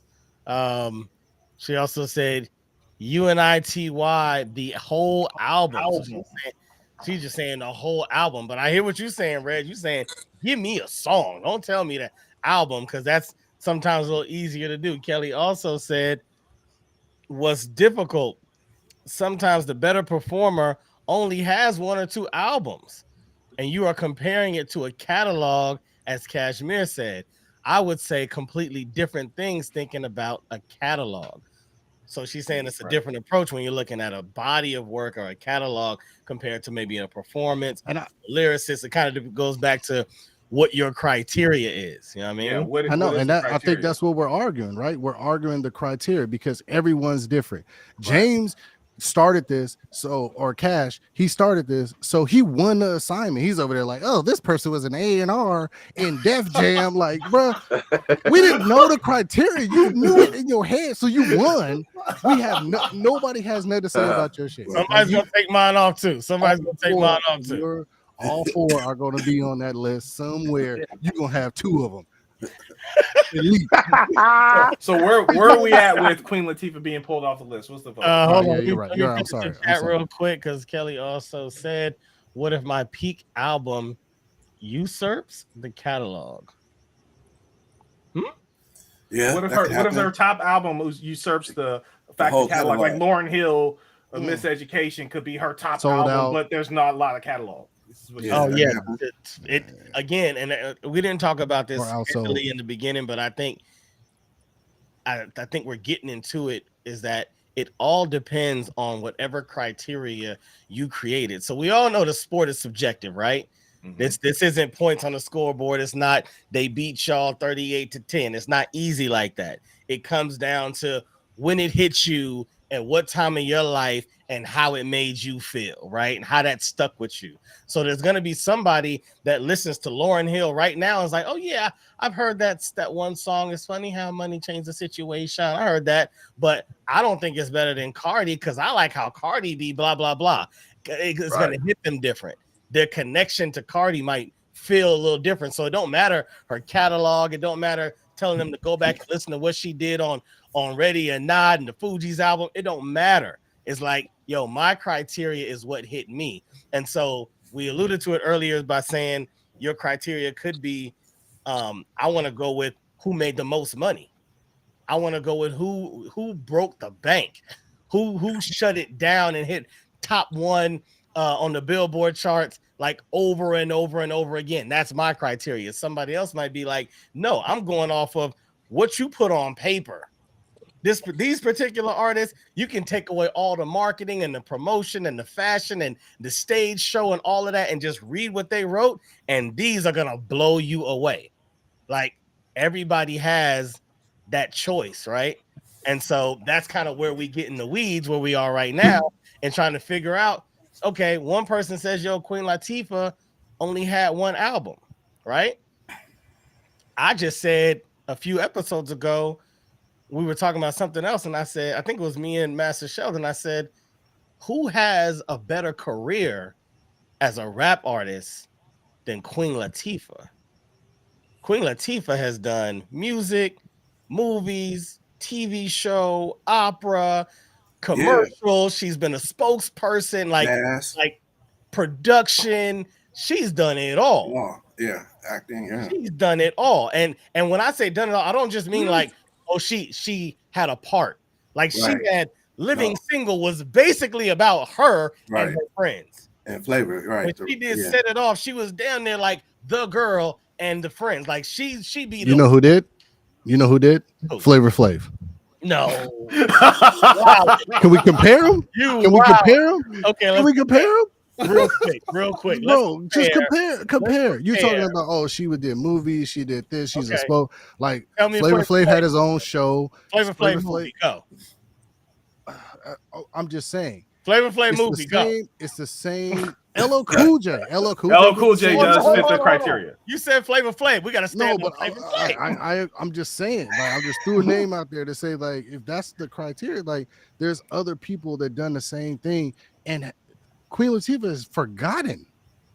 And I understand this is the platform for us to raise her up and put her on Mount Rushmore. But when we talk about Mount Rushmore, we're talking about foundational structure, right? And I think all of us agree in all of our lists is something foundational, right? Even James, who lied to us and didn't tell us the criteria, everybody have a foundation, right? It's a foundation. It was, they started this, and this is how I moved to it. You know what I'm saying? So like, I feel like a lot of people have that. So let's not just put Queen Latifah into this, like, oh, who's better? There's a lot of people that did the same thing as Queen Latifah that are still more relevant. Yeah, thank you, gentlemen. Then and I'm not hating on Queen Latifah. I love Queen Latifah. I think she's amazing. I think she did all the stuff that you said. She did it very well. And not a lot of females do that or get that, you know what I'm saying, type of recognition and type of career and lifestyle. But when it comes to if we're going to eliminate somebody, I vote Queen Latifah. Well, I'm gonna say this: you got a point. we've definitely went down the road. It was supposed to just be Lewis and Kenny debating this topic, but somehow we've all kind of filtered in once it was the first. I will stand on the fact that you gave me opportunity to give the best portion of this debate. Thank you, Cash, because I picked two of the most controversial people. and I picked Will Smith over Queen Latifah, but that's another debate all this time. All right, so on the same level, I agree. So that vote is over. We've taken off Will Smith. The next name that was brought to the forefront, I believe I heard, Queen Latifah. So now the bottom two on the remaining 7 on Kenny's list is Queen Latifah and Andre 3000. So we're gonna do it different going forward. Who do you want to keep? Andre 3000 or Queen Latifah? Hands up for Andre 3000. Queen Latifah. 2 over Queen Latifah. One of them's going. You picking between Queen Latifah and Andre 3000. So Andre 3000. Hold on, what did I say? Andre 3000 goes or Queen Latifah? Stays. Okay, stay. Andre 3000 stays. Let me see hands. 1, 2, 3, 4. Queen Latifah 4. Okay, 5. Queen Latifah stays. All right, I got one in the chat. 2. I got 2 for Queen. So Queen Latifah has been voted off of the mountaintop, and the remaining names on Kenny's list are Tupac, Eminem, LL Cool J, Andre 3000, DMX, and Busta Rhymes. All right. Great job, gentlemen. Let's go to Lewis's list. And I wish I had a way to just do all this super fast. Like just boom, boom, click, click, click, boom, click. All right. Lewis's list. Kenny, which 2 artists get removed from Lewis's list? Oh, I'm gonna have to ask a favor because this screen is hella small, and good. a brother legally blind, so I can't see it. I got you. We got Black Thought, Notorious B.I.G., Busta Rhymes, Ghostface Killer, MF Doom, Nas, Redman, and Ice Cube. And I'm actually glad you said that, Kenny, because we do have an audio version of the podcast, so I should be reading off this list for everyone listening because they can't see what we're seeing. So out of those names, which 2 stand out that should be removed? MF Doom for sure. Hold on, man. This Pow, pow, pow, pow, pow, pow, pow, pow. It's Kenny's turn, man. What are you doing? All right, Kenny. Only Kenny. Out of those names, again, Black Thought, Notorious B.I.G., Busta Rhymes, Ghostface Killer, MF Doom, Nas, Redman, and Ice Cube. Honestly, it's this one is worse than my list. I promise you, I wouldn't take nobody off, but because of my foundation and my impact, I gotta go with Big and Redman. That's just me. Everybody else, those 2 are solid, but out of everybody else is Big and Redman. Big and Red are up on the chopping block. Real quick to the chat. Mama Wolf says MF Doom can go because who is that? LOL. He's not the popular guy. He's not the popular guy. And Kelly says, who is that? All right, real quick, just for our people in the chat. Lewis, break down. Who is that? Okay, so MF Doom is a rapper who used to belong to a group out of the third base camp called KMD, right? And so during this era of the earlier Def Jam years, third base was signed to Def Jam. I want to say KMD might have been signed to Def Jam, but here's when we started seeing people like the SD50s on production. Um, People, you heard names of like Sam Sever, MC Serge. Nas actually came out of this. Well, he didn't come out of this crew, but he was on a song with Serge, MC Serge, and then which catapulted him into doing his stuff halftime, and then eventually Illmatic, right? So KMD is a rapper who was in a group. Excuse me, not KMD, but MF Doom is a rapper who used to be in a group called KMD, who really found later success later in life as MF Doom. And his moniker, MF Doom, he wears a mask like, Gladiator. the MF Doom from Marvel Comics. Doctor Doom. Not MF Doom, Doctor Yeah. Doom, yeah. So he mimics that, right? And you'll see like this metal mask. And so, he has all these like different monikers, metal fingers, and, he's real clever, like a real wordsmith, right? So like real, think of underground hip hop. You know what I mean? Just straight up underground hip hop. And so everybody knows Doom. Everybody wants him on their albums. He had worked with Mad Villain. That Mad Villainy album was sick. He did a lot of work with Mad Lib. Mad Lib. Yeah, he's a rapper's rapper. Yeah, exactly, yeah. right. Okay. So having said that, that's who MF Doom is. He gained fame later in life, and here in California. But as I understand it, he's actually from England, or came over from England, and so he has a vocabulary and a way of words that most rappers don't possess, right?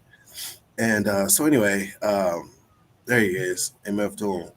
And so that's who MF Doom is. Just check out some of his stuff. Real wordy, real wordsmith type. And so that's why MF Doom was on my list. Now, Biggie Smalls. Biggie Smalls was the best rapper in New York at one point in time. I feel as though the reason Jay-Z became so popular was because when Biggie got killed, Jay-Z just filled a void. You know what I mean? He just filled a void. Biggie was gone. So there was no more like King of New York. There was no more like top, you know what I mean? Don't get me wrong, Jay-Z is talented, but he was not running New York when Big was alive. So if had Big still been alive, things would be a lot different. You know what I mean? A lot different. And so having said that, you can look on Luke Cage, which is on on the Disney Channel, on the Marvel series, Luke Cage, and that you always see that picture with Big, and he got that crown on his head. You know what I mean? Like King of New York. Big got the sickest freestyle.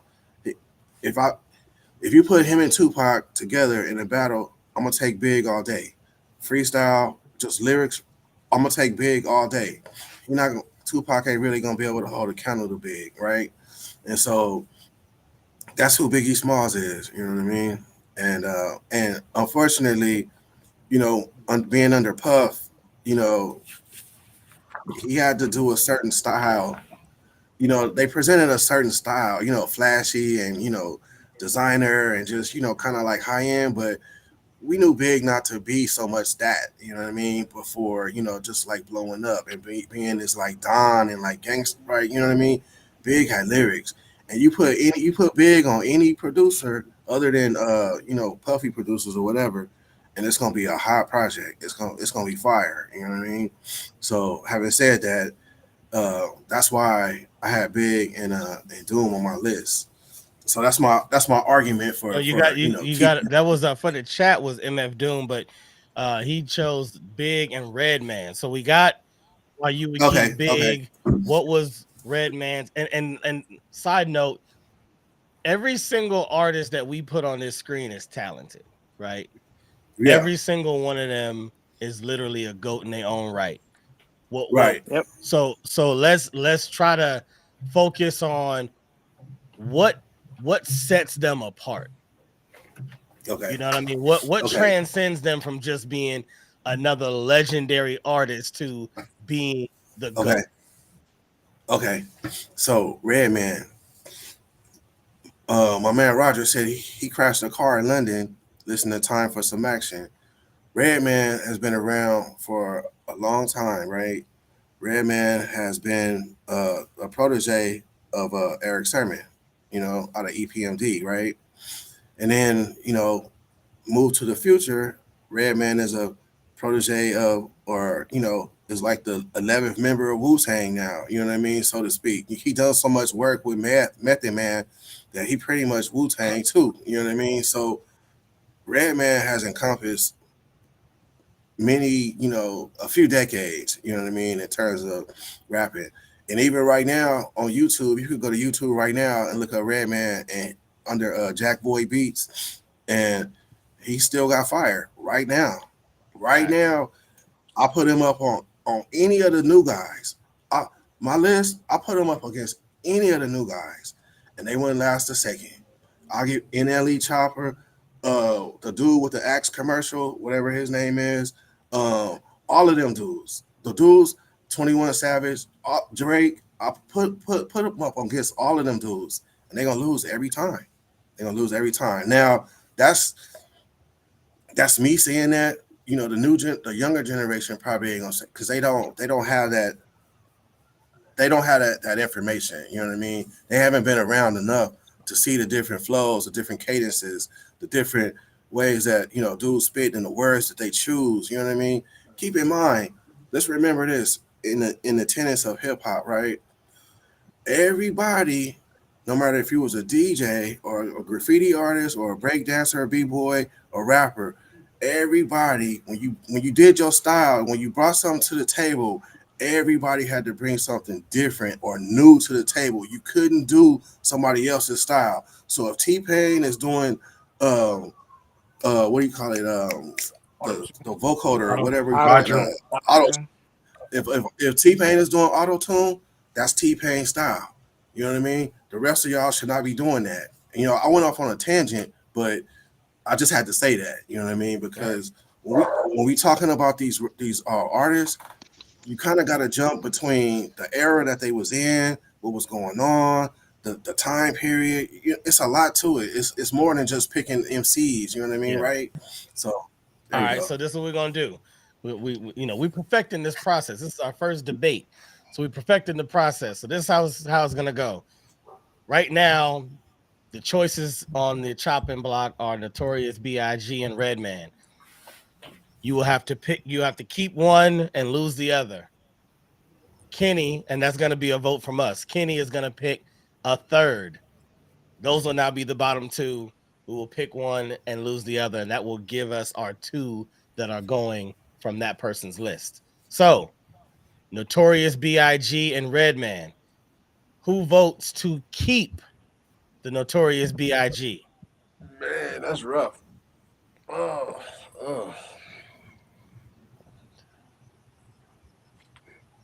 I Okay, keep I big. got three. And then I got Mama Wolf says, okay, so she votes BIG, so that's four. So four to keep Notorious BIG. Four to keep Notorious BIG. Who votes to keep Redman? We got one, two. I got two to keep Redman. All right.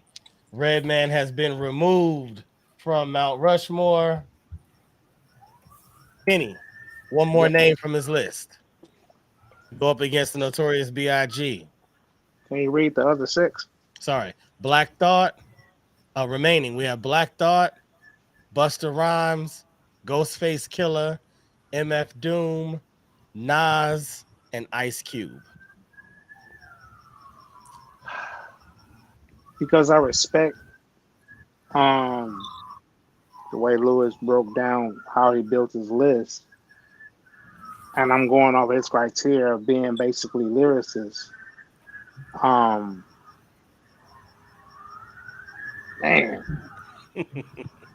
man, I know it's tough. out of that, It's gonna get out of even that tougher when list, we get down to 4. It's gonna get even tougher. honestly, out of that list, I gotta put Cube. Cube. Okay. We Just have off of being a lyricist.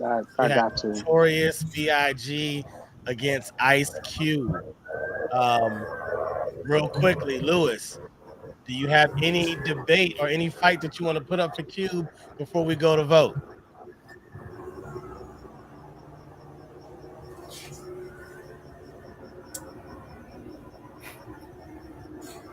Let's take that as a no.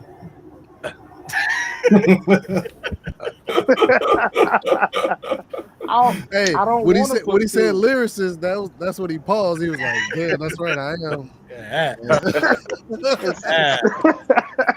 All right. Let's go to vote, gentlemen. Notorious B.I.G. and Ice Cube. Who votes to keep Notorious B.I.G. on Mount Rushmore? Hands. I got 1, 2. Okay, I got 2 to keep Notorious B.I.G. Who votes to keep Ice Cube on Mount Rushmore? Okay, you guys have to vote. We have to. Yes. Okay. I Yeah. thought we could abstain. I was just gonna abstain here. No abstain. That's not Nobody wants to get rid of either one. No. No. Again, please, everybody vote.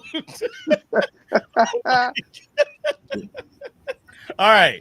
Yeah, everybody was like on their hands. They said on their hands. Like, neither one. Moving on. Next person. You can't make me, Cash. I'm not doing it. All right. Gentlemen, we have to vote.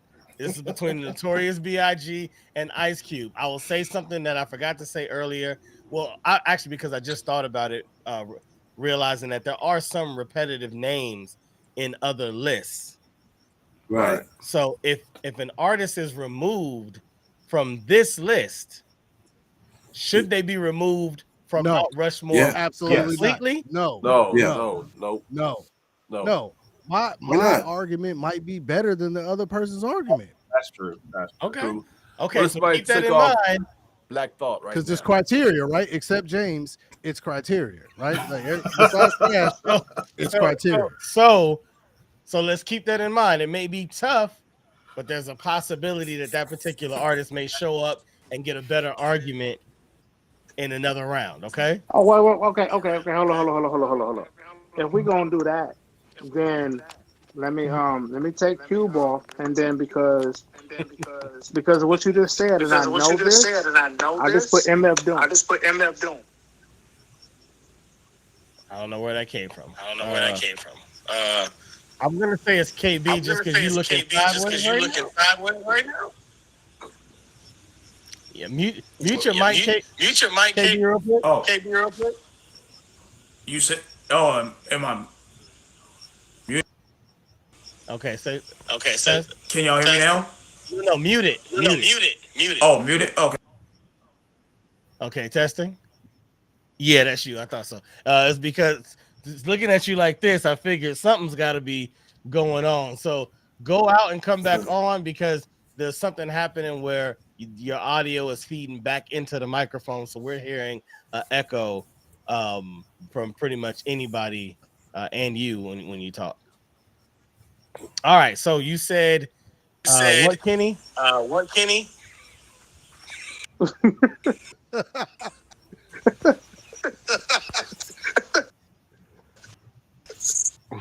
Wait, are we clear? You said unmute? Yeah, you good now, clear. You said unmute? Yeah, you good now. Oh nope, never mind.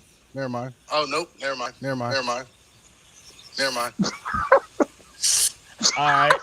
I guess I'm gonna have to stick in. Yep. Mm-hmm. Yep. Oh, we're just gonna do it like that. All right. The new auto tunes right there. Oh, yeah, it is. All right, get it. I vote Keith for Mount Rushmore. right, So what I Kenny. So no, said because of the way you just worded that, because I know MF Doom stands a chance because several people got him on his list. I'll say MF Doom right now because I know somebody else to bring him back on. So all right. I So we know got I'm vote. bending the rules. I know I'm I bending the hear you. rules. All good. All good. That's what hip hop does. We've been the rules. We've been doing it ever since '73. All right. So Yeah. KB, I'm gonna try to bring him back and see if his audio is good. Mike, check. Are you good? Mic check, mic check. 1 2 1 2. All right. Now let me talk. Do I hear myself? All right. We locked in. All right. So let's vote. Notorious B.I.G. and MF Doom. All to all to keep the Notorious B.I.G. on Mount Rushmore. Please vote now. If I gotta keep one, I'm keeping All right, I got Doom. one. I'm waiting for the chat, but I got one. Chat just say keep big or keep Doom. One of the two. So right now I got one to keep Notorious B.I.G. Let's vote to keep MF Doom on Mount Rushmore. I got one, two. Okay, I got two. So that's what did I say? It's 2-1. All right, so then let's go to the chat. Kelly says no, it depends on who they're compared to, so she hasn't voted yet. MF Doom can go now and later. All right, so What? Come on, that's man. that's I'm three trying to work votes. the system here. That's three votes for MF Doom. All right, he loses. All right, so He gonna be back. He gonna be back. hold on, I said that right? MF Doom Yeah. lost, correct? Yeah, and then Kelly also voted. Okay, so MF Doom has been removed. So Redman and MF Doom have been removed. Sorry, y'all, this is taking a long time. You know, we working through it. You know what I'm saying? I apologize. I know, we want to tighten this up as we go along, but I think we're doing all right. I think we're doing all right. We making progress. So now I will redo your guys' list later, but as of now, you guys only have uh Six. six remaining artists on your list. Kenny's list, Will Smith was removed and Queen Latifah was removed. On Lewis's list, Redman was removed and MF Doom has been removed. Next, we're gonna go with Reg from the Sev and Master Sheldon. Master Sheldon. All right, let's put Reg up first. So, you guys ready? Here is Reg from the Sebs list. He has Mac Dre, UGK, Outcast, The Locks, Tribe Called Quest, G Unit, Method Man and Redman, and Tupac. I tell you, if the rule was just one person, you only have two entries, basically. Look, I asked before we started this, I said, bro, can I do this? You said, yeah, no problem. Type any type. Now we in the finals. Now you gonna be like, hey, everybody, I agree with y'all. That ain't fair, bro. Like I would have went one. I would have went one like everybody else. I asked you. You did. Just like everybody asked you the criteria, and you went all the way back to A&R director at Def Jam was like, oh, Sylvia Robinson, she pioneered the sound of. All right, I digress. All right, okay, Sheldon, I'm ready for you, bro. What two names do you take off of Reg from the Sebs list?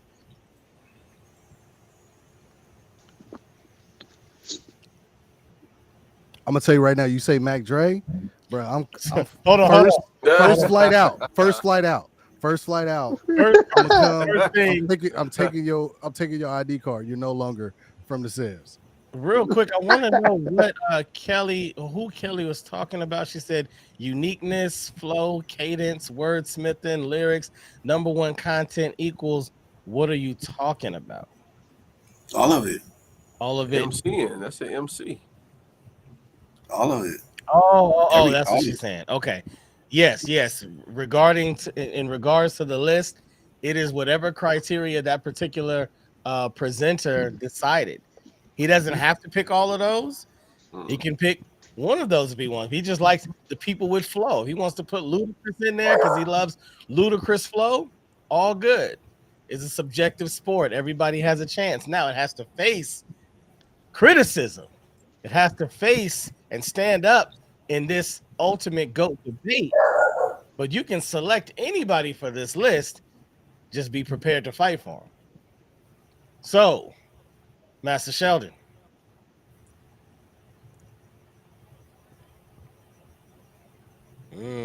Tricky one. Tricky. Oh, was I talking on mute? That's my favorite thing to Yep, do. you are. I was talking so much trash too. Aren't you a computer scientist?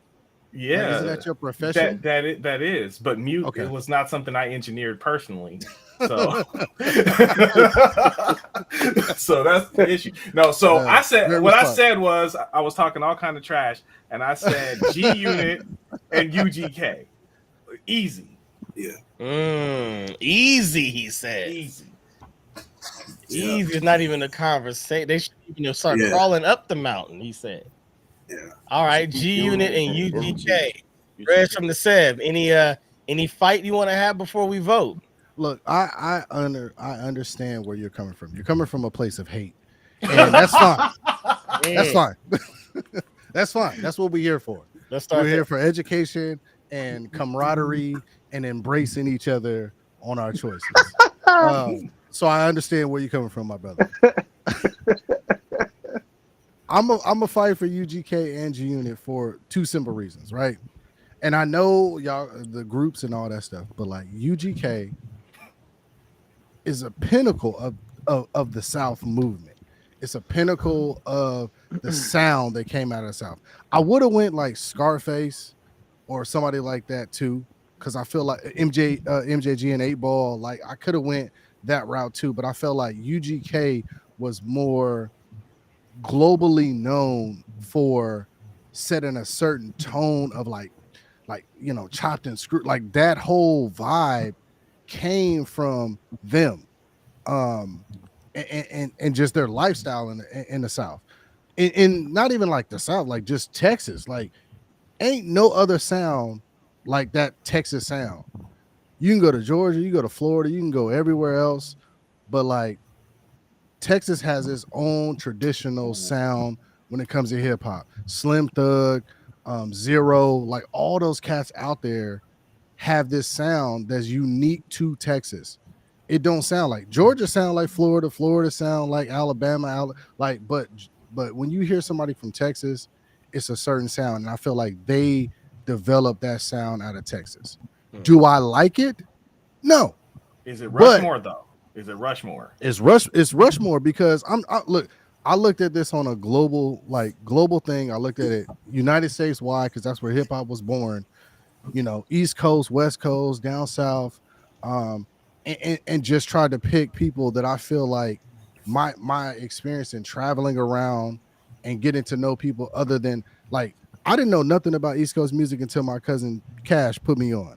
And I was hooked at that point. But everybody else was listening to Rappin' Forte, RBL, you know what I'm saying? Like all of those type of people, just because that's at that time, that's all you heard.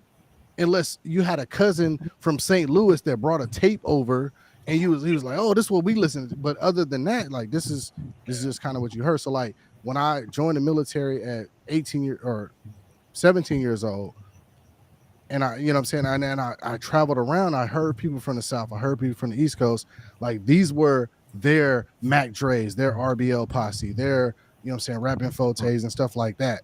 And then they just became globally known. And I was like, we'll talk about it later. But I was like, why the hell fucking Mac Dre and Rappin' Forte ain't making it, you know what I'm saying? But those people, UGK, were underground. That's what the Underground Kings. That's UGK.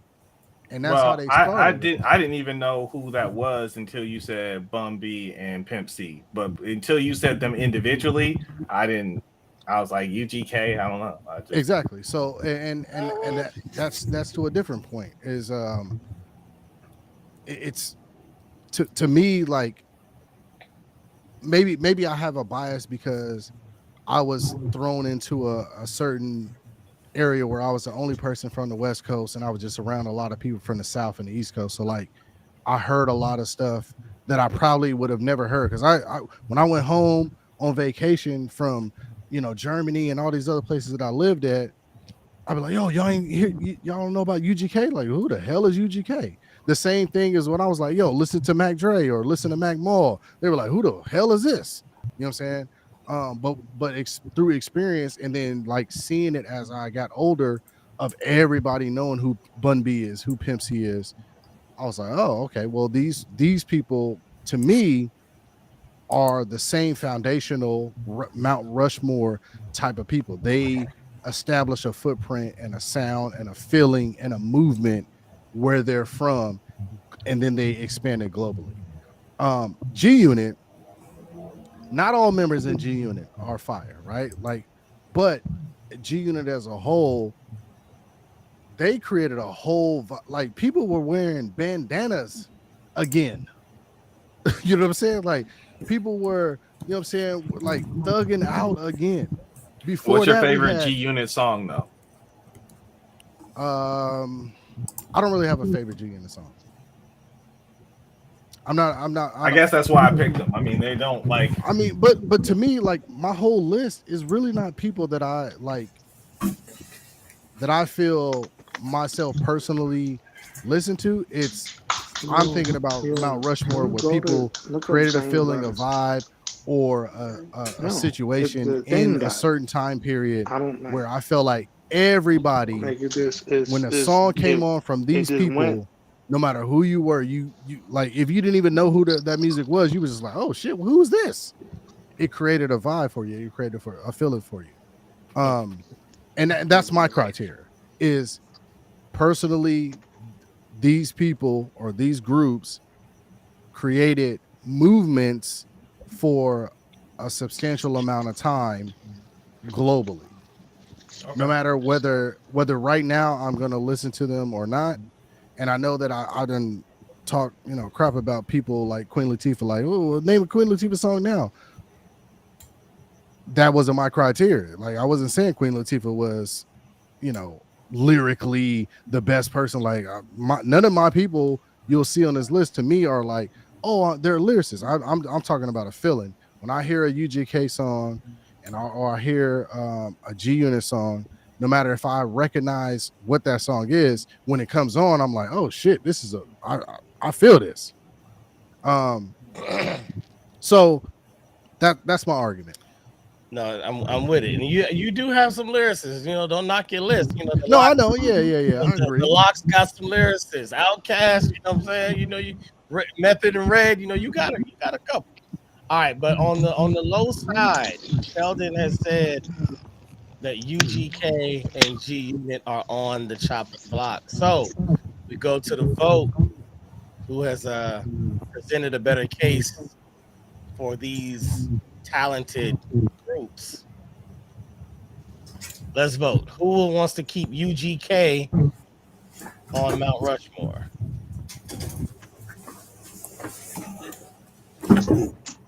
All right. Okay. Okay, one. We got one for UGK in the chat. Tell me who you want to keep. Keep UGK or G Unit. All right. So again, what is the vote to keep UGK on Mount Rushmore? 1. Okay.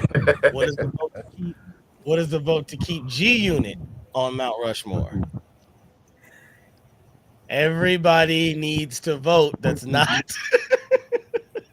if you are not in this debate, which is Master Sheldon and Reg from the Sev, you have to vote. I know it is tough, but you have to vote.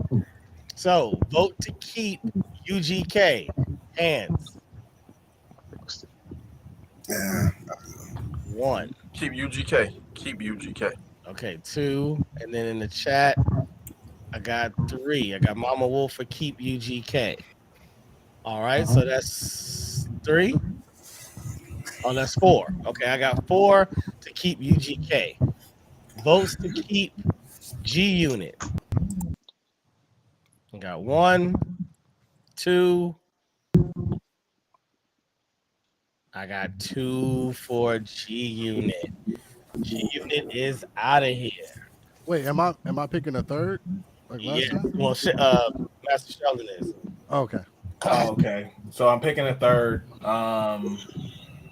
Wow. Okay. I'm gonna go with the locks.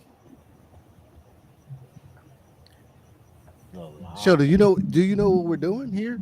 I do. Okay. Very clear. All right. Okay. I just wanted to make sure because I didn't know if you knew the rules. Yeah. So now it's voting against UGK or the locks. Or the Locks. And now I will. Says the man who wanted to keep Beyonce on the And, list. no, But it was a complete No, different you list. agreed with It was a different Beyonce. list. It's my top 5 females. It's not like No, women. now it's top 5 females. No, that's what that was when we were talking about that. That came up because of the comments. All But right, okay. out of your list, and I would Gotcha. keep the locks over UGK, but that's just me. I think I'm Okay. seeing a right now by the master to put UGK up against the Locks. I think that he's trying to send the death blow. That's Shaolin Sheldon. Yeah, it's You're feeling me. I think Exactly. that's Shaolin yeah. Sheldon. Shaolin Exactly. Sheldon. He yeah. pulled one on you right there. Yeah, So we're not in a goddamn dojo. Like we're just trying to have fun. I thought this. You brought me here, Jane, because you said it was gonna be fun. all right. No. All right, let's go to the vote. On the chopping block, we have UGK and the Locks. Who votes to keep UGK on Mount Rushmore over the Locks? Can't do that. Mm. Very slick you are, Sheldon. Who votes to keep the Locks over UGK on Mount Rushmore? I can't even vote, but I'm voting.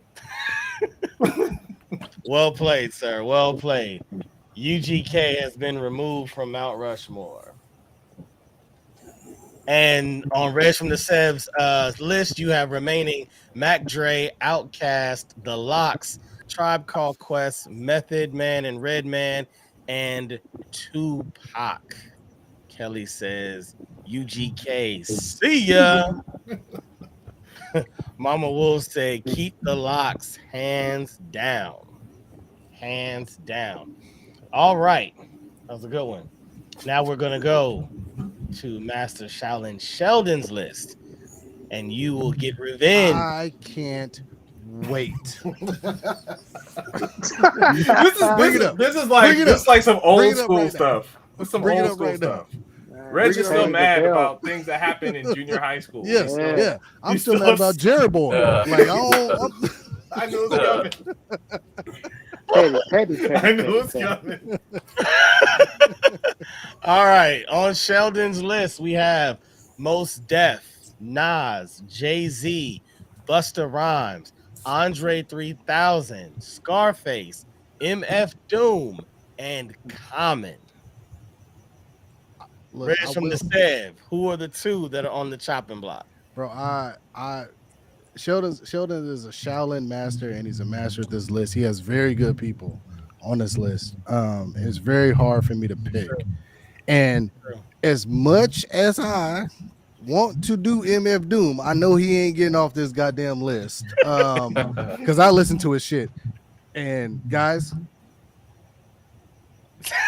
I need a little bit more convincing, but I'm not gonna say it. I'll let y'all debate that long down the road because y'all fuck with him. Hold on real quick. I'm having an audio issue with somebody. I can't tell who it is, but I'm getting some feedback and a very low resonance over the airwaves. So anybody listening is going to be able to pick that up. So please make sure if you do need headphones, use them. If there's any issues that you may know of, let's make sure our audio is clean, especially for anyone. I guess anyone listening, whether watching or listening, it's distracting. Yeah, I can hear it. All right, so Reg from the set. Sorry. So, like I said, it's a very hard, really good job. It's a lot of good people here. He's obviously done his homework. Maybe you gave him the criteria earlier, and nobody else. But if I have to pick two, and I'm gonna try to hurry up, gentlemen. I know everybody got stuff to do. I'm gonna say, because he's already been debated tonight, I'm gonna say Andre 3000, even though I was for him earlier. And then I'm also gonna say Common. Thank you. I was hoping you were gonna pick Common. I really did, because he's the lowest on my list. And actually, he was a throwaway. When I heard Black Thought, I should have picked him. So I'm not gonna argue Common off the list. You can totally take him off my list. I am not mad about that. Andre 3000 though. I'm sorry. He's like one of the top lyricists. Well, hold on. Since we have an agreement on Common, we won't even take that to the vote. You two have deemed Common unworthy. So Common has pick another from Mount Rushmore. And so Reg from the Sev, you are going to have to pick one other name that will go up against Andre 3000 on the chopping block. Thank you, Kelly, for that. I appreciate you, Kelly. I wish it wasn't all you old cats on here, man, because y'all messing with this MF Doom, bro. I just don't see it. It's no fault of y'all. It's me. It's 100% me. I don't think he belongs there. It's a vibe. It's like you said. But they're going to get rid of Andre 3000, and I feel Andre 3000 is better than MF Doom. So screw you, Cash, because this is hard. I'm gonna say probably. You know what? Let's make it interesting. Oh, man, I hate to say this. Damn. I'm gonna say probably Mos Def. Oh, hell no. Hell no. What now, gentlemen? Before you, hold on. No. So MF Doom. No. So MF Doom then. MF Doom is Mos Def's favorite MC. Hey, don't let him sway you. You pick who you want. Oh my God, bro! Is there any young cats in here? Like, can we get somebody? I'm with you. I'm with you, Red. I am. We in the same group. It's a hard list. Look at the list. Is anybody looking at the damn list? Like, he got hitters on there. I can't go against Andre 3000. It is the next weakest link compared to everybody else on there. Like, who you gonna pick to go against him? I was gonna say MF Doom just because I don't know him, but I know y'all know him. It's your call. No, I'm trying to win. I'm trying to get the most people on this goddamn fictional mountain. So it is what it is. I'm gonna say Mos Def. I'm gonna say Mos Def, and I want to hear his reason. That's it. It's on, bro. It ain't even a reason. I mean, that is the craziest. Like they're on such different stratospheres, and they're both ridiculous. That is how are they on different stratospheres? Are they not the both same lyricists? One's East Coast and one they both have a very eclectic. They occupy their own. Oh, they have their own gravity. I think they're the same. Orbit. Are they not the same? Well, yeah, both... like as far as the universes that they create, yeah, they're like equal. Yeah, I mean, this is like even their lifestyle to me is similar. Really? Is it not? No, like both of them go outside with cloud clothes on and fucking moon boots, and they both do the same thing. They don't though. Yeah, bro, come on. No, this is a great comparison. This is actually like one of the hardest things that you've ever like put in front of me. Wait a minute, sir. I graduated college. Don't put me down talking about this the greatest thing I ever did for you. No, I said this is one of the hardest things that you put. Educated man so far. Okay, all right. Okay. Yeah. I forgive you. All right. Not dissing you. I mean, that's a good one. I don't know who people are going to pick. I am excited to see. It's a great comparison, right? It really is. I feel like they're the same genre of lifestyle creation musically. They both have like uniqueness. Can I interject, please? Go ahead. Reg, please, sir. Just pick MF Doom like you said, because that's not fair for us, bro. That's not fair for us, bro. That's hard. That's not fair, bro. I'm sorry. I'm in the. But you heard the rules. MF Doom is on 6, like everybody Right. That means he can come back later. Andre 3000 is only on 3 lists. It's okay. like, All right. you got to work the numbers. We got to work the system. I enjoy Mos Def. I feel like Mos Def should be there over Andre, but I have to pick, like, that's the best comparison to knock those two type of people off, because MF Doom and Andre is no comparison to me. Like they're too different and they're too good at what they do in that, you know what I'm saying, in that scope to like say, okay, this is better than that. It's like you can't compare the two. You know what I mean? Like to me, it's like not like that, but Tupac and Biggie, like they're two different artists. Like stop comparing them. I agree with that. I completely agree. So I think Andre and Mos Def would be on his list is the closest comparison to get rid of one of those type of rappers. Okay. All right. What's the vote? Okay. So we agree that wow, that going up against each other on the chopping block is Mos Def and Andre 3000. That's the worst. It is the worst, but it is reality, and it's gonna get worse. So, outside of Reg and Master Sheldon, I need to see votes from everyone else. I don't know where my guy Purcell went. He'll be back. Chat, I want to see y'all too. Kelly, I love the love the moon boots. That was shout out to Reg for the moon boots reference. And I agree with Mama Wolf. Definitely wouldn't give up Scarface before Mos Def. That's a tough, only because of what we're talking about. Only because we're talking. If you're talking about who I might listen to more, that's a different story. If you're talking about a lyricist, that's a different story. But if you're talking about Mount Rushmore, I kind of have to agree with the chat on that one. However, I am not voting. You all are, and are you ready? You need to vote, Cash. No, we got to keep the numbers odd. Well, how you have a list though? You have the best list. Like how you gonna not vote, but you have a list. You gonna debate stuff later on and be like, Kelly Robinson. I hate that you put those people on that list. I don't know if I expressed that to everybody. I hate that you knew the list before everybody knew the list. But I'm gonna keep it so gangster. I actually was shocked that I didn't see any DJs. I just knew because I know y'all love hip hop. I figured I'd see some specific lyricists. There's names that I knew. Bro, you sent the most general text message out to everybody like, hey guys, who you listening to? Like that's it. What? That's it. You know what? If I had to fine tune the question too much, we wouldn't be here like this. We'd all kind of have some of the similar names. Even with me making it super general, we still got names that are repetitive. We still got multiple Andre 3000s. We still got multiple Pacs. We still got MF Dooms. And that was me just saying, whoever you choose, whatever criteria. But your list was different. It was your like list was Rick Rubin. Like, you know what I mean? Like fast, bro.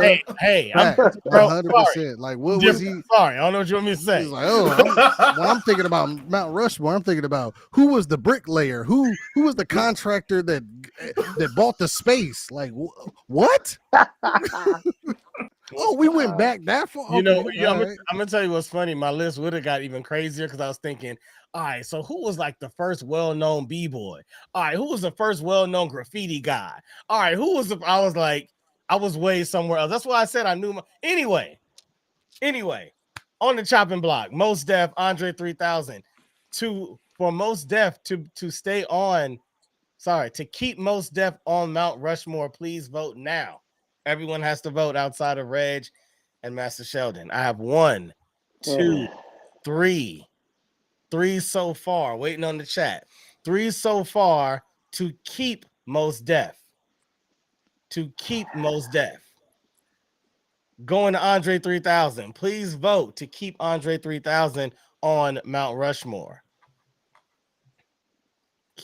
KB has not voted. Okay, KB is voting for Andre 3000 to be removed. Andre. Oh, there's a delay. Okay, there's a delay with KB. I got you. No, to keep him. To keep him. Sorry, yeah.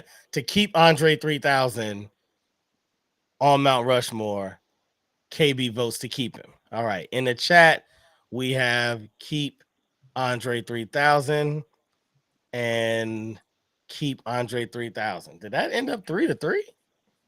Yeah, because it was a by most definite. Because Roger's not there. Yeah, because Roger's not there.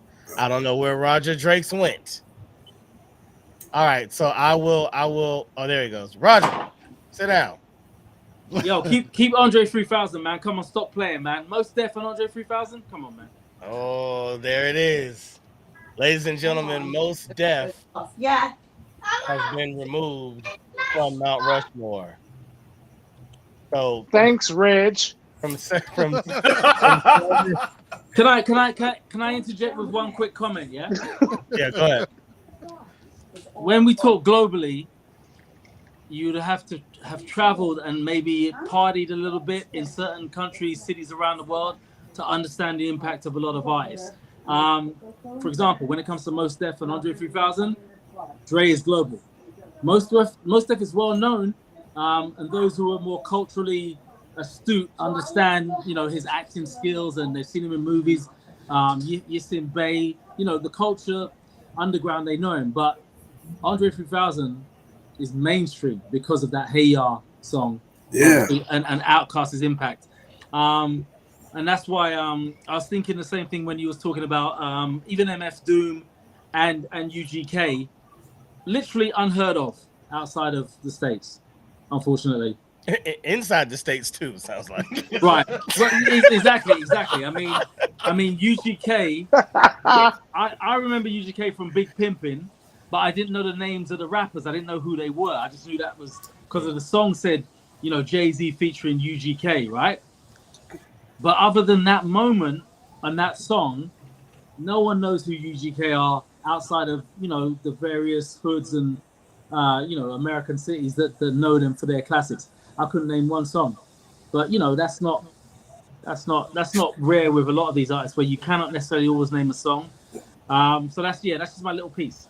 I appreciate that. So we kept Andre 3000, and Most Def has been removed. So Master Sheldon, your list remains Nas, Jay-Z, Busta Rhymes, Andre 3000, Scarface, and MF Doom.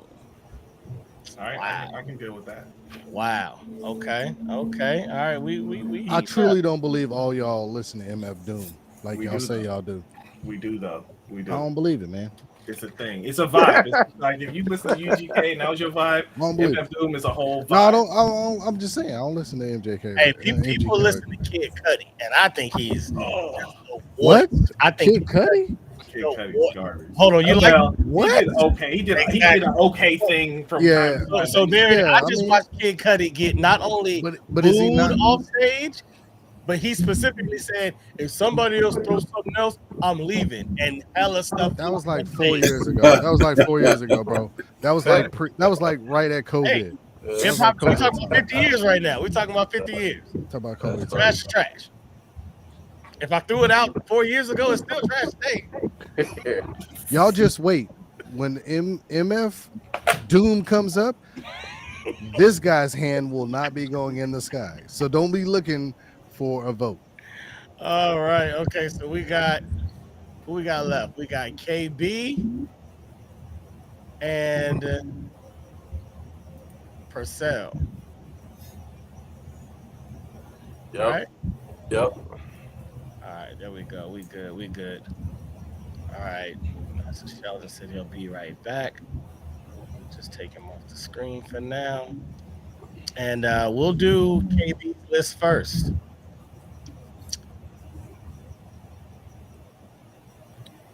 All right, on KB's list, we have Rakim, Big Daddy Kane, Heavy D, Sky Zoo, KRS-One, Jay-Z, Fonte, which is from Lil Brother, if y'all don't know, and Nas. All right, Purcell. I'm taking off Heavy D and Fonte. Heavy D and Fonte. Oh. All right. Any debate you want to put up before we go to vote, KB?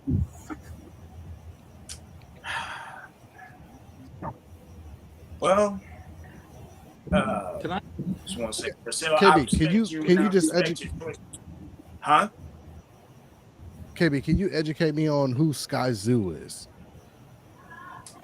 Sky Zoo is an MC from Brooklyn, and I say within the last maybe decade plus, um, he's just been very consistent with releasing just very solid albums, and just while he would be considered an underdog, I would say to a lot of people, he is also he's well known and respected at the same time, and I just think that as an overall artist, as far as his catalog and what he contributes to the culture through his art, that for me makes him one of my favorite MCs.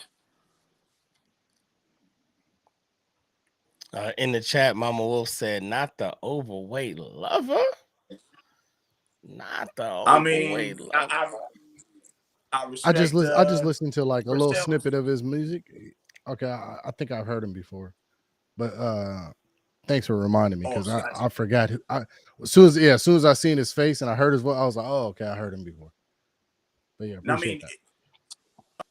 oh, no problem. Yeah, Sky, he's been able to work with a lot of. He actually did a whole album with Pete Rock. That's a solid album too.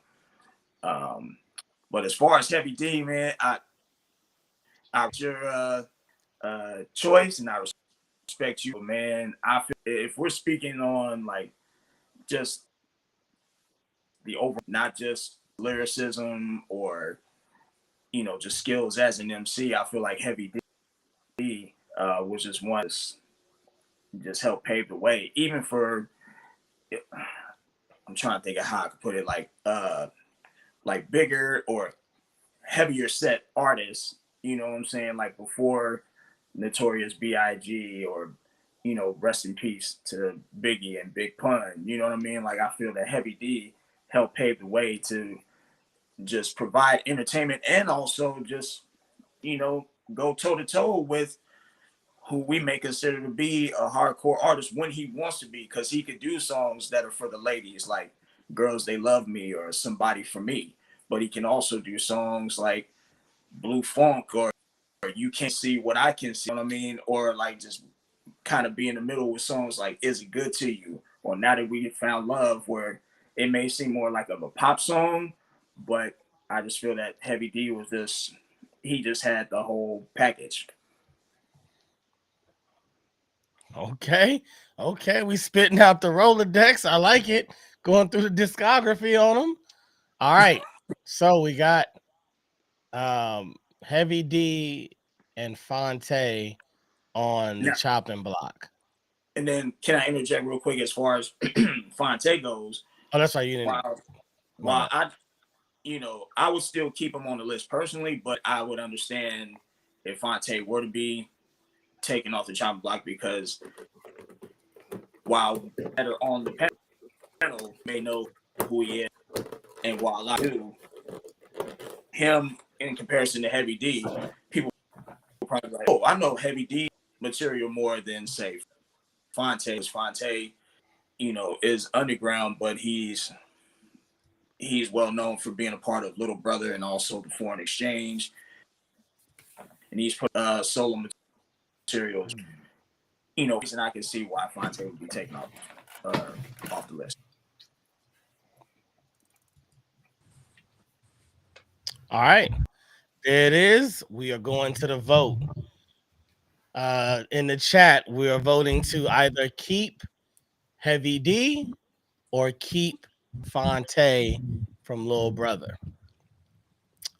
All right. Let me see the hands to keep Heavy D.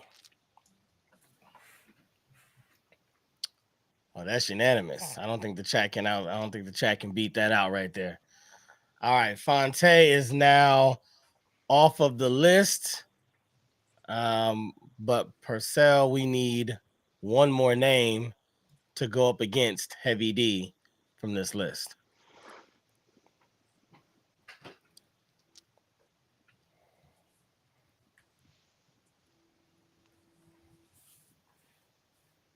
And while you thinking, in the chat, Mama Wolf says she loves that song with Fonte and Eric Roberson, but she has to keep Heavy D.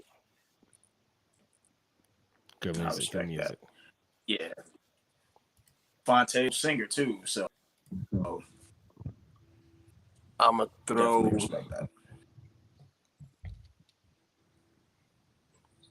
KRS-One out there. Ooh, I can't believe I'm hearing what I'm hearing. Bow, bow, bow. Nah, you gotta drop a bomb for that one. No, That no, ain't no tell him why stop. you mad, son. Tell him why you mad, son. No, for real. Tell him why you mad, son. That's Over not Sky a Zoo? stop. That's a bomb. Over Sky Zoo? Yeah. All right. If I be honest, it's over heavy. It's over heavy D, right? It's over Heavy D. Yeah. Yeah, Fonte is out. Yeah. Yeah, it's over Heavy D. It's over Heavy D. So I'm gonna take my list. KRS-One off. Is he on somebody else's list? KRS-One? No. I'm gonna let y'all know Nah. KRS-One is trash. I'm not gonna say he trash. He don't belong on the list. Like he's good, but he don't belong on the list. He definitely. Wait. List. Okay. How? We talking about Pioneer. We're talking about Mount Rushmore. Yeah. He's Rushmore. If we put on Mount Rushmore, is Mount Rushmore over Heavy D? Like right now, today, if I had to put a artist on when I'm in the car, right now, I'm gonna listen to Sky Zoo because I'm not gonna pull up too much of KRS-One too. However, KRS-One has done more for the culture. But Sky Zoo ain't on the chopping block. It's Heavy D and KRS-One, and it was Fonte. Right. So Fonte is going I'm saying against Heavy D and KRS-One, right?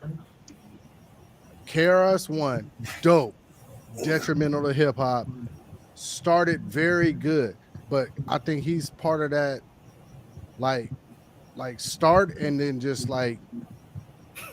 and he kind of not fell off, but not even fell off, but just not even progressing, but just kind of just stayed KRS-One.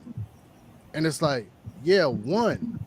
one time you came and did this, one time you came and did that, one time you came and did this, but Heavy D has endless classics, endless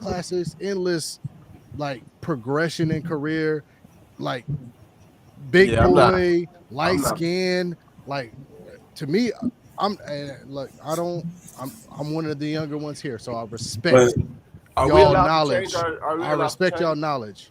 But Heavy D, I feel like Heavy D's over. That's a Teddy Riley protege, I should say. Teddy Riley was a Heavy D producer. Heavy D had a lot of the house and dance songs and happy-go-lucky stuff. You know what I mean? When he was with was an Uptown Management early on, they was dope. You know what I mean? Trouble T. Roy, Dr. Jekyll and Mr. Hyde, Eddie. You know what I mean, right? But then he came along and he's kind of like LL. You know what I mean? Started kind of going to the lovey-dovey and was doing house songs and just real up tempos and dance tracks. You know what I mean? Yeah. Started getting away from that overweight lover Heavy D kind of thing. You know what I mean? But we know that was dope. Yeah. So and then he started getting into acting and stuff. So he has a body of work. I don't see him as being on the Mount Rushmore. No, I don't see either one of them being on Mount Rushmore. Okay. Over his other people. Yeah.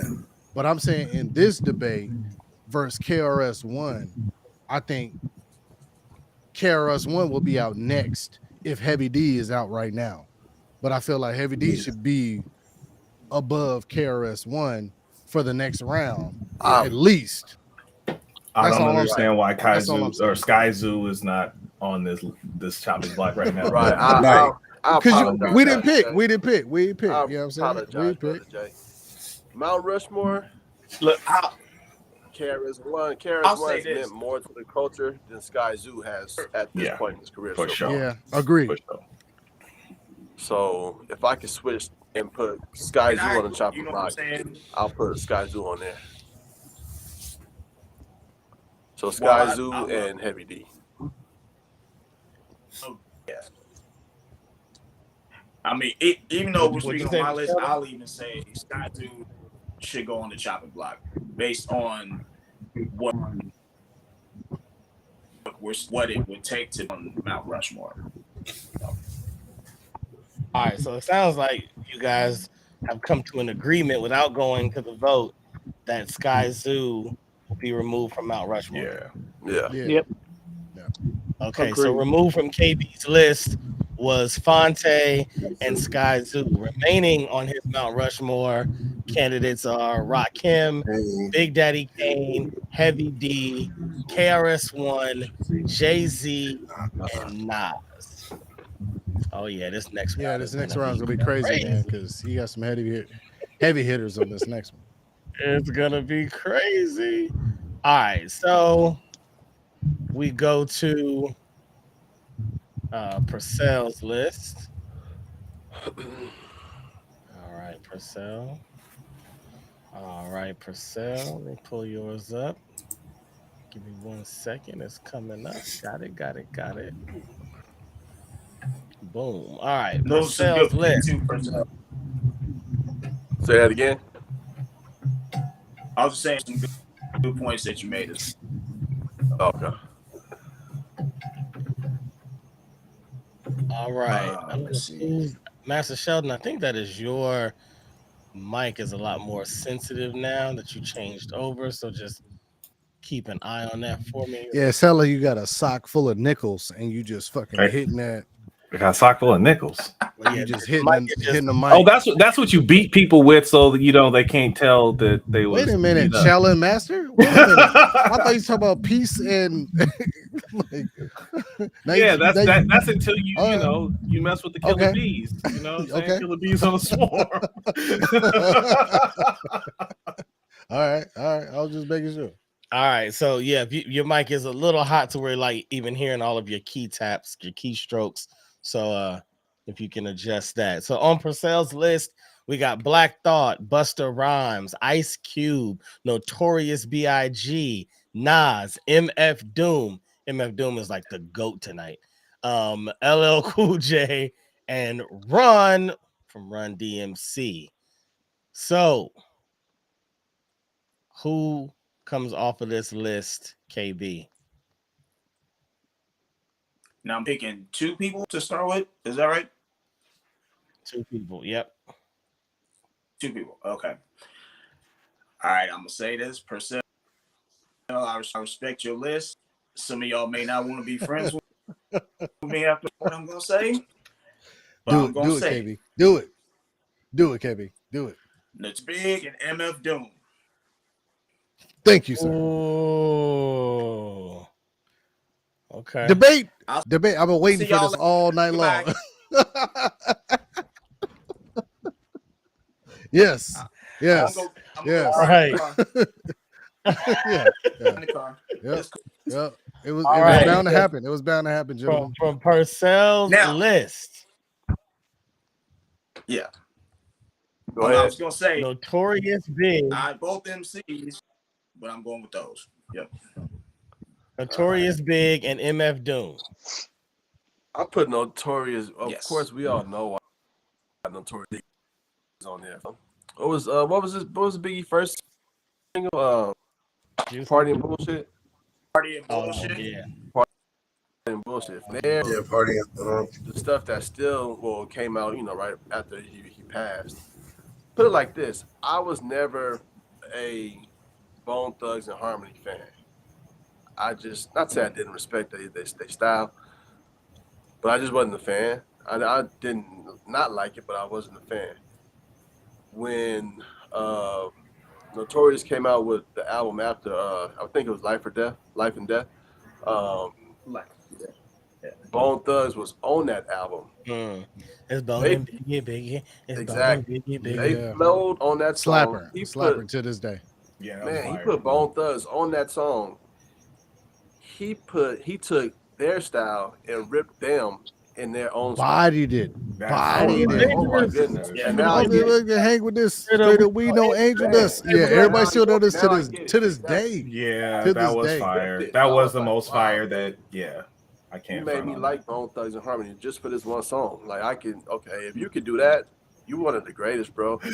I mean, everything else you did is unquestionable. It don't Yeah. even need to be addressed, Yeah. in my opinion, from Big. MF Doom, you gotta listen to him, man. He a wordsmith. And he worked with Madlib, so it's hard to not like him because of the beat selections that he get. Right. So that's why they on my list. Oh, I respect Drum that. rolls, And even please. Master Ace did an album where it was all MF Doom production too. Exactly. Right. The Yvonne or Can't think of the name M.A. right now. You're right. Right. Pretty solid too. That was dope. Yup. But I also feel like at a certain point, true hip hop people like transition from a hip to the hip to like a storytelling, like with the Slick Ricks, to lyricists, and forgot where hip hop was. Right? Like they forgot that storytelling. They forgot that like realness of hip hop. So like even with if MF Doom is a lyricist, and I got lyricists on my list too, it's all about the enjoyment of that lyricist for me. Like I listen, like since we've been on, I've been trying to educate myself, and I'm a confer to y'all later on. Be like, send me some fire from MF Doom. But what I've heard from MF Doom, I'm not impressed on enough to be like, I feel like he's bigger than Biggie is as far as what Biggie is. So if that's what we're debating and we're going against it, I just want to put that in there before we vote. Like for me, I'm leaning more towards Big because of that. That's fair. That's fair. Makes sense. Yeah. All right. So I can respect that. So if we are in agreement that it is time to vote, we have the Notorious B.I.G. and MF Doom on the chopping block. All right, to keep Notorious B.I.G., let me see the votes. We got 1, 2, 3. 3 to keep the Notorious B.I.G. I'll wait for the chat. 4. 4 to keep the Notorious B.I.G. To keep MF Doom on Mount Rushmore. Let me see your votes. In the chat, I got 5 for Big. I got 1. Is everybody voting? No, KB didn't vote. Come on, KB, come with us. KB can't vote, right? Oh, he can't. Oh, he can't. Oh, yeah, he can't vote. Oh yeah, that's right. Yeah, it's his. Right. Yeah, I got it. Yeah. So actually, we have none. One. You got one. Oh, I can't vote either. Right. You, No, you got can't 2. vote Okay. either. All right. We got 2. And in the chat, MF Doom is out. All right. So MF Doom has been removed from. Sorry, y'all. Just from this one. Just from this one, guys. From this one. He had a good run. Everybody but me and Cash have MF Doom. So like he's back, guys. Don't even worry about it. All right. So Notorious B.I.G. against who? KB. Black Thought. More name. God, come on, KB. This What the hell? This was Oh, tough. I gotta hear this, KB. Purcell, KB, tell me, bro. Tell me. Purcell, that dope was tough to decide. I'm going with Black Thought. Black Thought, easy. Easy. Black. We don't have 10. Black. We don't have 10 minutes to pull out that he did on Funk Flex show. Oh no, we don't want to do that. We don't want to make this. It was horrible. It was horrible. Oh my No, goodness! oh I'm not my even gonna It go. was horrible. I won't. It was horrible. Gentlemen, What? gentlemen, I'm trying to What? it was. I'm trying Hold to on. say I used the wrong word. I used the wrong word. It was thoughtful. It was thoughtful. It was thoughtful to remind us of what a hip hop artist is. Right? It was thoughtful. I mean, But he's was been it spitting fire? fire for like. He's been, but that freestyle. No, I mean recently. was not fire. What my he G. just dropped recently is fire, madness. Not that freestyle, bro. Madness. Like, come on, I come can't on, Madness. gentlemen. I need y'all to progress. I need y'all to. No, I mean he tell took it to another level. your I didn't even know thoughts. Black Thought was that dope until. And I always liked Black Thought, but I didn't know he was that dope until the recent stuff he just dropped. It's ridiculous. But not the freestyle. But not the freestyle. The freestyle was dope too. What are you talking about? It was thoughtful. It wasn't dope. It was thoughtful. What are you talking Bro, about? it reminded us of a good time. No, hip hop is a feeling. Hip hop's a feeling. He was like, He was I'm probably blacking him. flowing at like come 98 on, bro. BPMs. It doesn't matter. What was he saying? What was he saying? What is UKG? I haven't heard it. The point. Look, y'all gotta leave. You gotta leave California, bro. You gotta. I'm from California. Roger, That's would not you California. help me out? God damn it!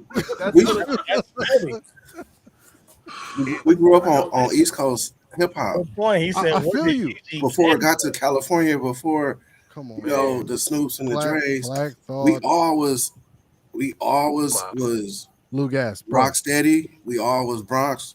Yes. You know, Agreed. whatever. Agreed. Brooklyn, we was all that. That's so what it was. So remember that, hearing that for the first time and being shocked by something. Were you shocked by Black Thought's freestyle? Yes. Yes. No, you were Yes. not. Damn. No, you were not. Yes. You were reminded. You were reminded of a time. You were not shocked. You were like, "This is Black Thought. This is what I expect from him." No. I didn't expect. I was shocked. Hey, I'm outnumbered. think I'm these outnumbered. things I will take the say L. them. I will take the L. But go back and listen to it again, and text me. Secretly. I won't let nobody else know that y'all said, you know what? It wasn't as dope as I thought it was. All right. I'll let y'all He vote. beat Joe Lewis's ass. I don't know how he was. But he got All right. Okay. So we got Black Thought up against the Notorious B.I.G. All right. Chat. Keep Black Thought or keep Notorious B.I.G. Gentlemen, who votes to keep Black Thought on Mount Rushmore? I got 1, 2. I got 2 so far for the B.I.G. Oh my goodness. Holds a special place in my heart. AKA the show, Notorious P.I.G. Pod is good. Let's go. All right. Only 2 votes for B.I.G. No, that was for Black Thought. I mean, sorry, yeah, for Black Thought. For Black Thought. So, votes to keep Notorious B.I.G. on Mount Rushmore. Wait, 1. Sheldon frame froze. Yeah, I'm about to say, Sheldon, you did it twice. Yeah, I don't think I froze. I just got quiet. No, I couldn't believe. Is your hand up? Oh, it must have. Okay, it must have froze. All right. So sorry. So vote to keep Notorious B.I.G. Hands up one more time. I got Reg. Y'all not voting. I only got 3 votes, man. I only got 3 votes. Y'all have to vote. Bro. Right. So is this to keep B.I.G.? But you have to vote. Kenny and Roger, are your votes to keep B.I.G.? Yeah, keep B.I.G. Yeah. Okay, so that's 3. Damn. I That's didn't want 3 to. to 2 for B.I.G. In the chat, I got keep Black Thought, so that's 3 to 3. And then I got lose Black Thought, so that's 4 for B.I.G. Black Thought has been removed. That's right. That's He's still in the game though. He's still on the table. Okay. He's still on like 95 of y'all's. Look, hey, look. Just message me later on after y'all listen to the freestyle again, and listen to it. And you'll be like, you know what? That boy good.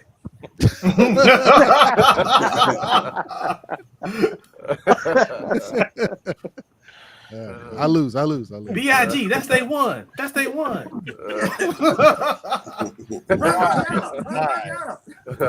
All right, fellas, we are entering almost 3 hours. For anybody that wasn't planning on being here this long, my apologies. For everybody that's enjoying it, you're welcome. So we will go into the last two topics, which will be myself and Mr. Roger Drakes.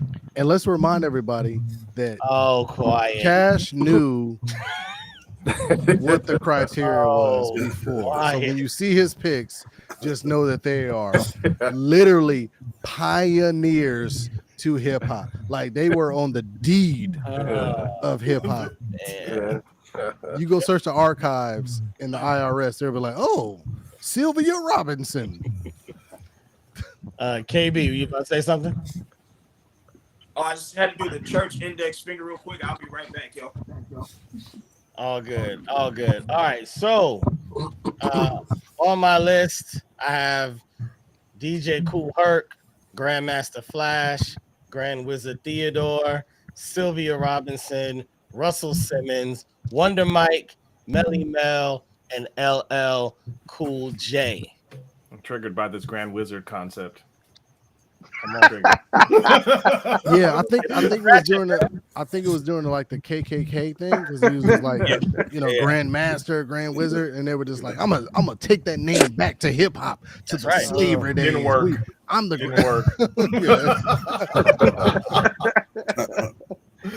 All right, Roger Drakes, please tell me 2 names that you want to remove from this list. Okay, I'm taking off Sylvia Robinson.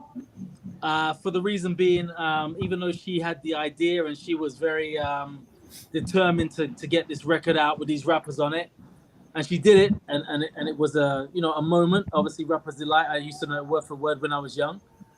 She still was part of the hip hop industry as such, as opposed to on the artistry side. So it could have as much been just a power move or money making thing to her, more so than from the creative aspects. And I believe the creators should be on Mount Rushmore, not the industry cats. You know what I mean? If that makes sense. So that's why I'm taking her out. Okay. I'm gonna take out Russell Simmons. Believe it or not. Wow. Okay. Because he's another one who was on the industry side. Obviously, I never heard him rap. I don't know if he produced beats. I'm not sure. But given his life, his follow through, you know what I mean? Because he's still alive and kicking and doing his thing. I just think he's let people down, not just the sexual stuff, but just a dodgy guy, you know what I mean? So just a dodgy guy.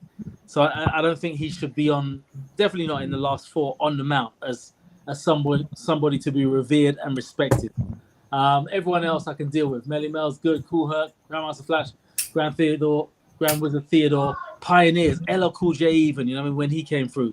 Just pioneer artistry who had that kind of creative impact more so. So that's an easy one. Sylvia and Russell, gotta go. All right. My debate about Sylvia. So I do agree with you that it was a money-making move. However, my only example will be I will point to battle rap. A few of y'all will watch battle rap. Reg, I know you watched battle rap. When we first started watching it, there was a dude named Stack who was just walking around with a camera, and those videos were getting 1,000 views, 3,000 views, maybe 10 if it was a really, really good video. Because that one guy decided a money-making move that I'm going to take all this content and I'm going to really start pushing it and branding it to the world. Now, those same that same area of battlers, they get 5 million views, 3 million views. You're talking about battlers that are making six figures, all because one person had a vision enough to say the thing that you guys are doing on the street that y'all just love, the world will eat it up. And so sometimes you need that conduit to take it to the next level. That was Sylvia to me, because without Sylvia saying, you know what, this is worth the world hearing, it may have just stayed a street art that we loved, or that the Bronx loved, or that Brooklyn loved, that maybe the people on the West Coast never really got to hear. Maybe it kind of just came and went. It might have been a phase like they really thought hip hop was going to be, had people like her and Russell not brought it to the forefront, which transitions me to my argument for Russell. Russell lived and breathed hip hop.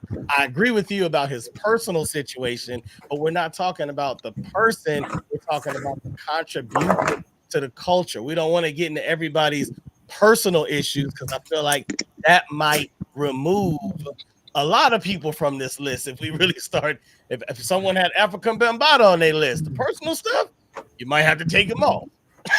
But if you focus on just the contribution, without Russell, you don't get Run DMC, who then makes rock and roll hip hop mesh songs, who then makes holiday Christmas songs, who takes hip hop to a whole. My Adidas changed it, and that happened because of a Russell Simmons sitting in his seat saying, I think we can take it to an even bigger level, a better level than what someone like Sylvia has done. So I agree with you that they are not artists.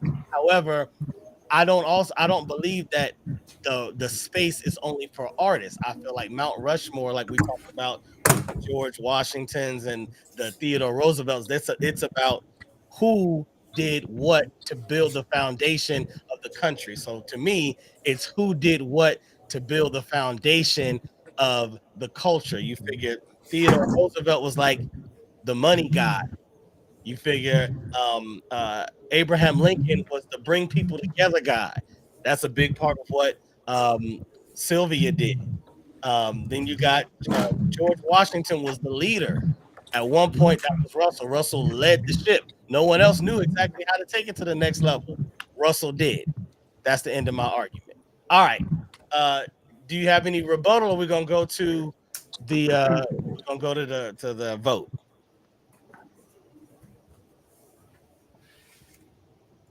Sounds like we're going to the vote. All right, everybody. Out on the chopping block, we have Sylvia Robinson, and we have Russell Simmons. You've heard the arguments for both. Let's vote to keep one or the other. So the vote to keep Sylvia Robinson. Let me see the hands and chat. Let me hear what you got to say. I see Sylvia can go. She was a cat.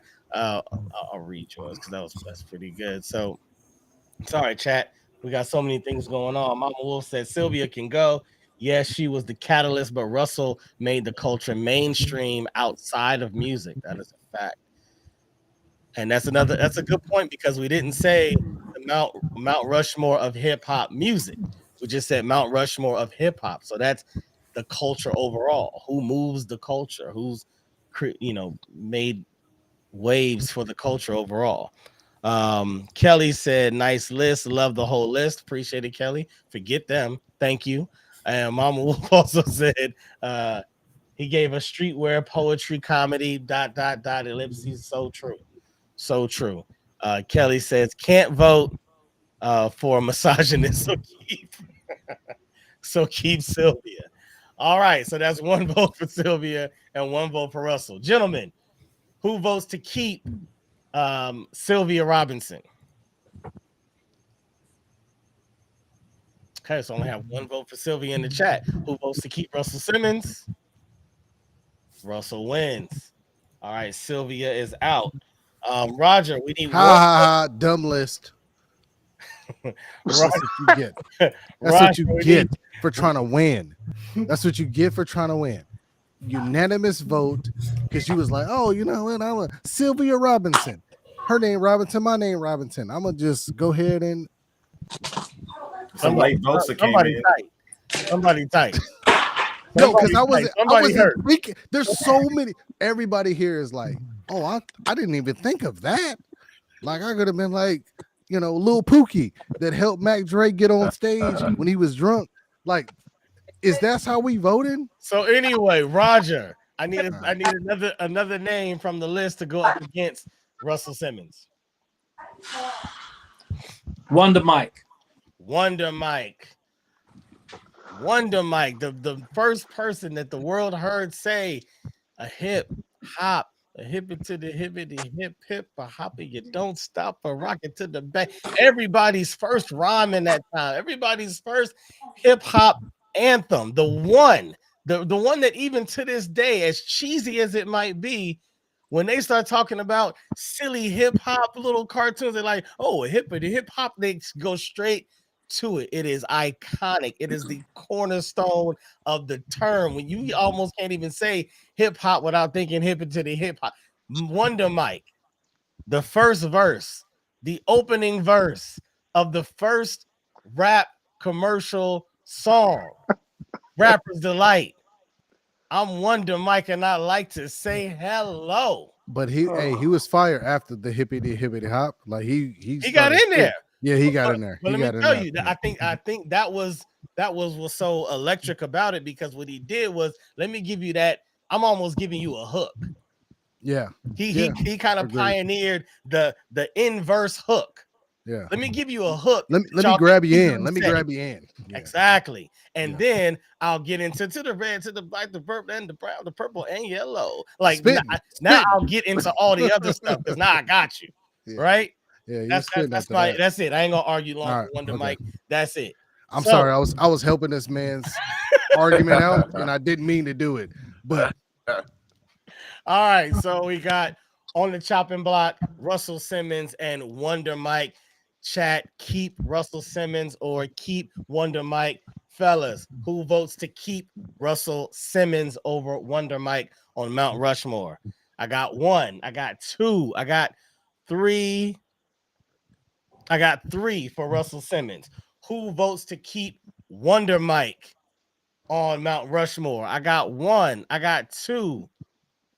I think Sheldon is frozen. Hey, Wonder Mike, they good for what it was, but they was biters. Wonder Mike though. Biters. Can you see my hand? Am I frozen? Am I still frozen? Blue Jazz, please educate me, brother. They took their style, man. Because I know you know the roots. Let me hear the roots of that. Yeah, they frauds, man. It sound good. I know. I get it. I get the rap, the cadence, and all of that, but there's some dudes behind the scene that they took that from. Oh, so they had ghostwriters. No, it was a whole group. No, they just took it. Oh, they just took their style and was mainstream. So they was like, we got a deal. Y'all ain't got a deal. Let's steal y'all. They were the first group to be like, oh, that's crazy. Yeah, it was beef behind that. I mean, we won't go into it. I don't want to go into it, but I will say I just recently discovered a young artist that the Notorious B.I.G. might have his whole thing from. Yep. Whole style. Name too. Even open. Name too. That's what the debate is. Thank you for waking up. 3 hours into the goddamn debate. So that's why I didn't put him on my list. Now we're debating. I ain't on my list. That's why I didn't put him on my list. I don't like Biggie at all, because I don't like Bad Boy. It's you know what I'm saying. I'm a Tupac fan. Yeah. Okay, hold on. Fuck Biggie. Fuck Tupac. Hold on. Before we go forward, I got a little excited. Wonder Mike and Russell Simmons. KB has his finger up. What's going on? Mama named Clay. You call it Clay. I'm with that. All right. In the chat, I see keep Russ, and then I see keep Wonder Mike. So I got 1 for Wonder Mike and 1 for Russ. Am I still frozen? You are still frozen. Yes. Really? Is my hand up? I'm not frozen on the actual stream. Right. Like I'm watching you on all platforms. You're not frozen. Okay. This, by the way, everybody, if you're listening, if you're live, or if you watch this later, Sheldon Master is a computer scientist. That is his actual career, and he's the only one having problems I'm feeling some kind of a way about this analysis. I just want to put that out there. He is a Shaolin master. He'll whip you, whiz ass zip your ass. But if you ask him to defragment your disc, he has no idea how to do that. Yeah, but I know how to pick the right MCs though. I know how to pick the right MCs. That's for Jerry Boy. That's for Jerry Boy. Oh, look, I'm just letting y'all know me and Sheldon history. Sheldon's my brother, and he nicknamed me Jerry Boy a long time ago. Because he had a little Jerry curl. And I never got him back because he was like the older brother. I was like, okay, I guess I'm Jerry Boy. It was an S curl, and hey, you still got your hair. Now I got a family. Got your hair. Y'all seen the witnesses? The witnesses seen I have a family. That's true. Yeah. You still, Now I can get at him. Yeah. All right. So I still don't know. Wonder Mike or Russell Simmons. So one more time. Raise your hands to keep Russell Simmons. I see 1. I see 2. I see 3. Okay. I see 4. 4 to keep Russell Simmons. Okay. Raise your hands to keep Wonder Mike. I see 1. There's 2. Reggie and 2. me. Yeah, there was 2. There's 2. The last time. Okay, so 2. And then in the chat, I got Wonder Mike 1. Yeah, Biggie bit the names. Kelly says Wonder Mike. Okay, so we are at 4-3. I haven't got everybody in the chat yet, unless we have some jump offs. So we're gonna go with that for now. That 4-3. Russell Simmons stays. Wonder Mike has been removed from Mount Rushmore. All right, let's do our last one, and we'll get out of here. We will do a part 2, hopefully very soon, so we can, because as you can tell, this is about to get really crazy, really fast once we get into these higher numbers. Yeah. It's going to be a conversation. Is Roger Drake back yet? Or do I just get to take whatever off the list that I want? No, he's here. He put the church thing up. There you go.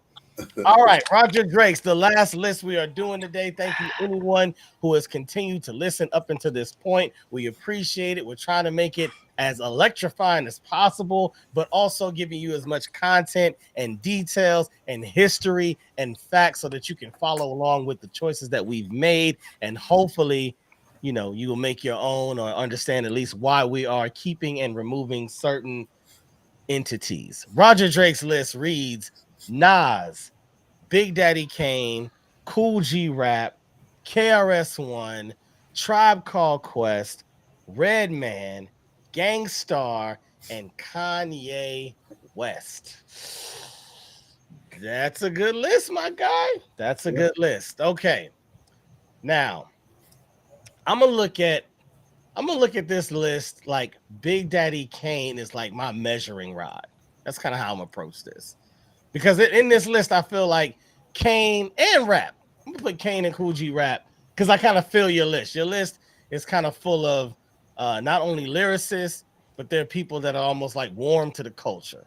Yeah. People that are in the culture are very connected to the people on this list. I mean, they hold a special place. When you say Cool G Rap, like, hey, the moment you say a Cool G, it's almost like a white person telling somebody they listen to Mos Def. It's like, oh, wow, it's pretty cool. Mos Def's name. But when you tell somebody else in hip hop, Cool G Rap is one of the top guys, that gives a certain identity to you as a listener. So I'm going to look at Kane and Cool G as the measuring rods and who measures up to that. With that being said, the bottom 2 names that I would put would be Gang Starr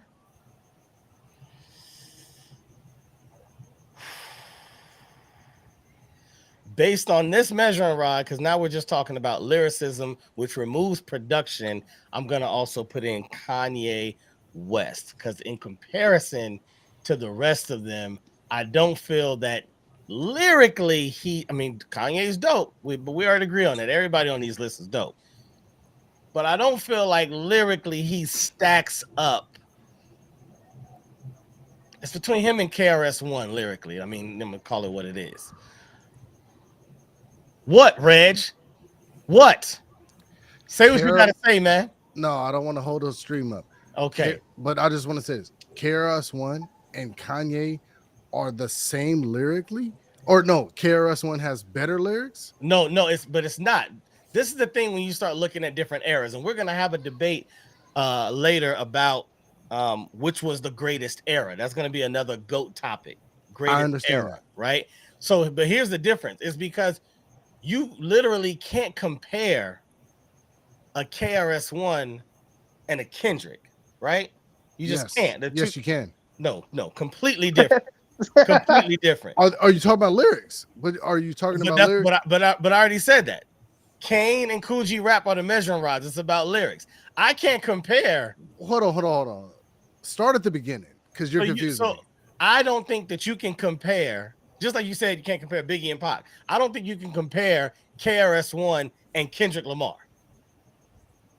For lyrics or just comparison general? I don't think that you can compare them for lyrics either. You know why? Because two different time zones. Yes, the art. Okay. That's what I was trying to understand. So that's all I meant. So at the time when he's like criminal minded, you've been blinded for a style like mine. You can't find it. Like that was hard. Back then. Okay. All right. Agree. You know what I'm saying? Like you gotta kind of with you now. You kind of gotta base it on that time frame. So it's like stamping him in the 80s like he was the creme de la creme. Right. Now, is Kanye West lyrically the creme de la creme of his time? No, he's respected. Yes. He's respected. No, what? If you go of his time, not right now, but of his time. Yes. When matter of fact, I'll go to his greatest album. I think we can agree that College Dropout was maybe his greatest production. Okay. At that exact year. You do remember Ludacris had an album at the same fucking time, right? I remember that. And Ludacris is a lyricist also. Yeah. Are you saying Kanye lyrically was not better than Ludacris? I'm lyrically. not comparing him to just Ludacris though. Not parties. Everybody got caught on the theme. No. We're talking about time zones. Right, but we're gonna talk about the right thing in the time zone. Okay. So it's not just it's not just picking somebody else in the time zone and saying, is he better than him? I'm saying when you looked at KRS-One, it was KRS-One and then like a lot of other people. Okay. You were comparing them to KRS-One. Okay, all right. Okay. You're not comparing other people to Kanye. You're not saying, his album is cool, but is it Kanye? Is his lyrics on Kanye level? You're not doing that. Okay. All right. Okay. So that's all I meant. I meant like KRS-One in his time was profound. Yeah. Okay. Agreed. You see what I'm saying? Kanye West was another great underground voice that made it commercial. That's what it felt like to us. It felt like when Common made it, or when the Roots made it, or when Lil Brother got on the radio. It felt like, wow, we get to hear that underground sound mainstream, but it wasn't. You see what I'm saying? Yeah. All right. So Roger has left again, and hopefully he returns so we can talk about the two on my list. I'm gonna put Gangstar and Kanye West at the bottom two. All right. What you guys say about that? Europe. Well, basically, so disrespectful. Europe. When you're breaking it down, you can only have 4 on Mount Rushmore, and we have groups of 8, so that means some of the favorites just have to go, right? Gotta go. So true. I kind of agree with Gangstar dropping off, really, because Guru was like a sound, and Premier was a sound more than lyrical. Right. I wouldn't take off Kanye though. I'd take off G.O.A.T before Kanye, just because of impact. Kanye was very lyrical for his first few records as well. Hey man, you can't pick. I picked the two. You can't just find somebody else on the list to replace them. Oh, okay. You gotta debate those two. or you can just agree. If you agree to Gangstar, it doesn't need to go to the vote. Okay, well, remove Gangstar. Gangstar. Kanye stays. Gangstar goes. Okay, so we got Gangstar. So then my third pick then would be. This is also tough, and I'm gonna make this one a little controversial because I'm between KRS and Tribe Called Quest. That's tough. That is tough. And buddy. And I'm saying that because again, Yeah, you buddy. got KRS. KRS brought what he brought. KRS had people thinking. He brought the knowledge. He had people on a different level. Like, it's not just thinking about what you are and even the imaginative of what you could be, but it's also like what you should be. But You know what I mean? Like what you, as a king, as a queen, like what Africa was to us, what we as a people, as a community, like it felt like he brought everything into this whole different perspective that hadn't quite been presented yet quite that way. My opinion. Right. And then Tribe was really a vibe. Tribe brought a sound. I mean, let's be honest. If you go back again, going off the measuring rod of the Big Daddy Kanes and the Cool G raps, if you go back and listen to Tribe lyrically, okay, because I said I'm using Cool G rap and Big Daddy Kane as measuring rods. With them, it wasn't about just the music. It was about the flow, the lyrics. It was about all of that. If you compare that to Q-Tip and Fife, it's like, You're right. Yeah, it's a vibe. You're right. Because they wasn't talking about nothing. I listened to Q-Tip for like an hour and I was like, I thought he was the abstract poetic. He ain't said nothing abstract nor poetic. He ain't said nothing. Nothing. He ain't said nothing. But I still love the vibe though. The vibe love the vibe. And so and again, this isn't about the whole thing isn't about lyricists, it's about the Mount Rushmore of hip hop. And one thing I do think that Tribe did bring that was dope was Tribe felt like I go back and look at a Tribe insert and they have like 9, 10, 11 samples on like one song. Yeah. Like that's crazy. So I mean, like even that added to the texture. It's why people call one of the reasons why people call the 90s that golden era, because the music had such a texture and you had so many different styles floating on these different textures. And so you got to get at to Tribe as well. But up against KRS-One, I'm gonna have to say Tribe is a little weaker when it comes to Mount Rushmore. So the vote needs to be between Kanye West and Tribe Called Quest. Oh damn. Yeah. Okay. Well, I know it's like that. It's getting like that. All right. So chat, keep Tribe or keep Kanye. Keep Tribe or keep Kanye. Gentlemen, everyone except me and Roger Drakes, who votes to keep Tribe Called Quest on Mount Rushmore? I got two. Okay. Got three. I got three. Oh, looks like four. I got four. Sheldon, I don't know what's going on. Okay, but I got four. Okay. Who votes to keep KRS-One? Oh, Reg made a turnaround. The debate got him. I got Reg on KRS-One side. Wait. I thought it was Tribe versus Kanye. That's what I thought. My bad. I got so excited when I saw his hand go up for. Okay, my bad. Okay, keep Kanye West on Mount Rushmore. I got one. I got two. Sheldon, you are you voting right now, or are you froze? No, I voted for Tribe. Okay, so yours just froze late. Okay, all right. It sounds like we are keeping Tribe Called Quest, and Kanye West has been removed from Mount Rushmore. The chat, He did it to himself. Chat got Tribe Called.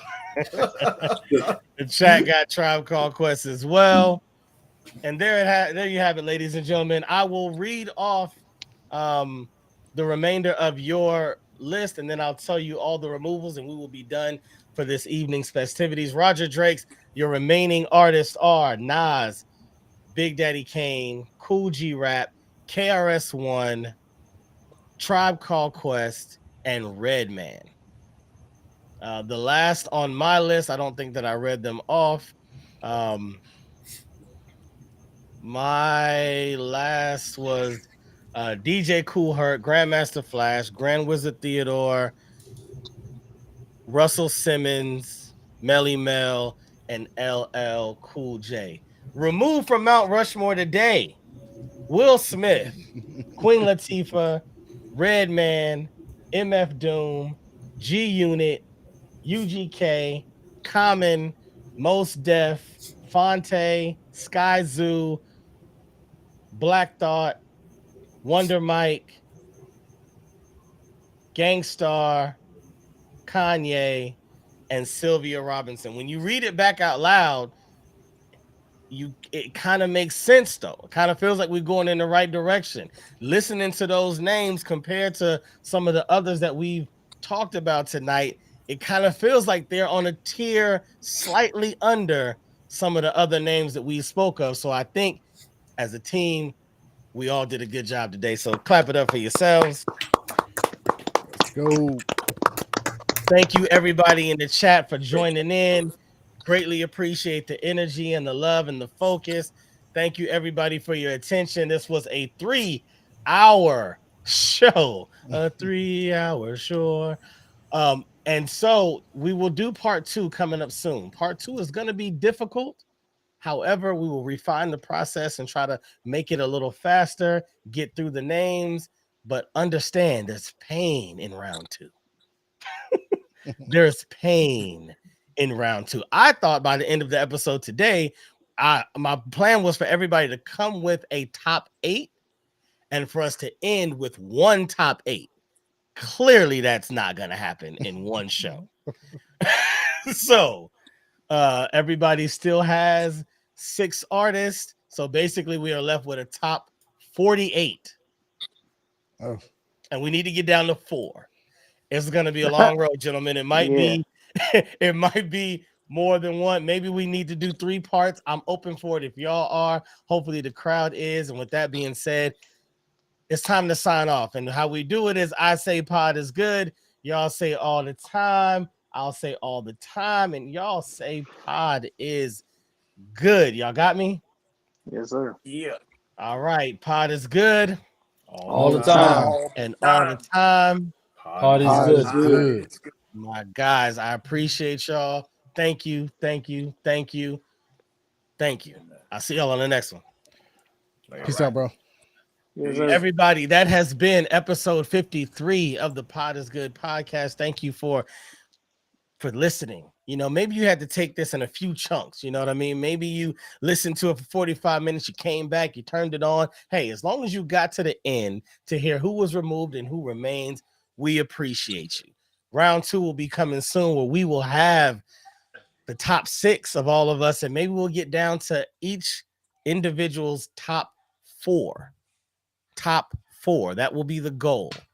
It should move a little faster because, you know, we kind of worked through some kinks. You know, we worked through some kinks in this episode. This is the first Ultimate GOAT debate. There will be plenty of more. We will be doing NBA and boxing and other areas of music and NFL. We will go there.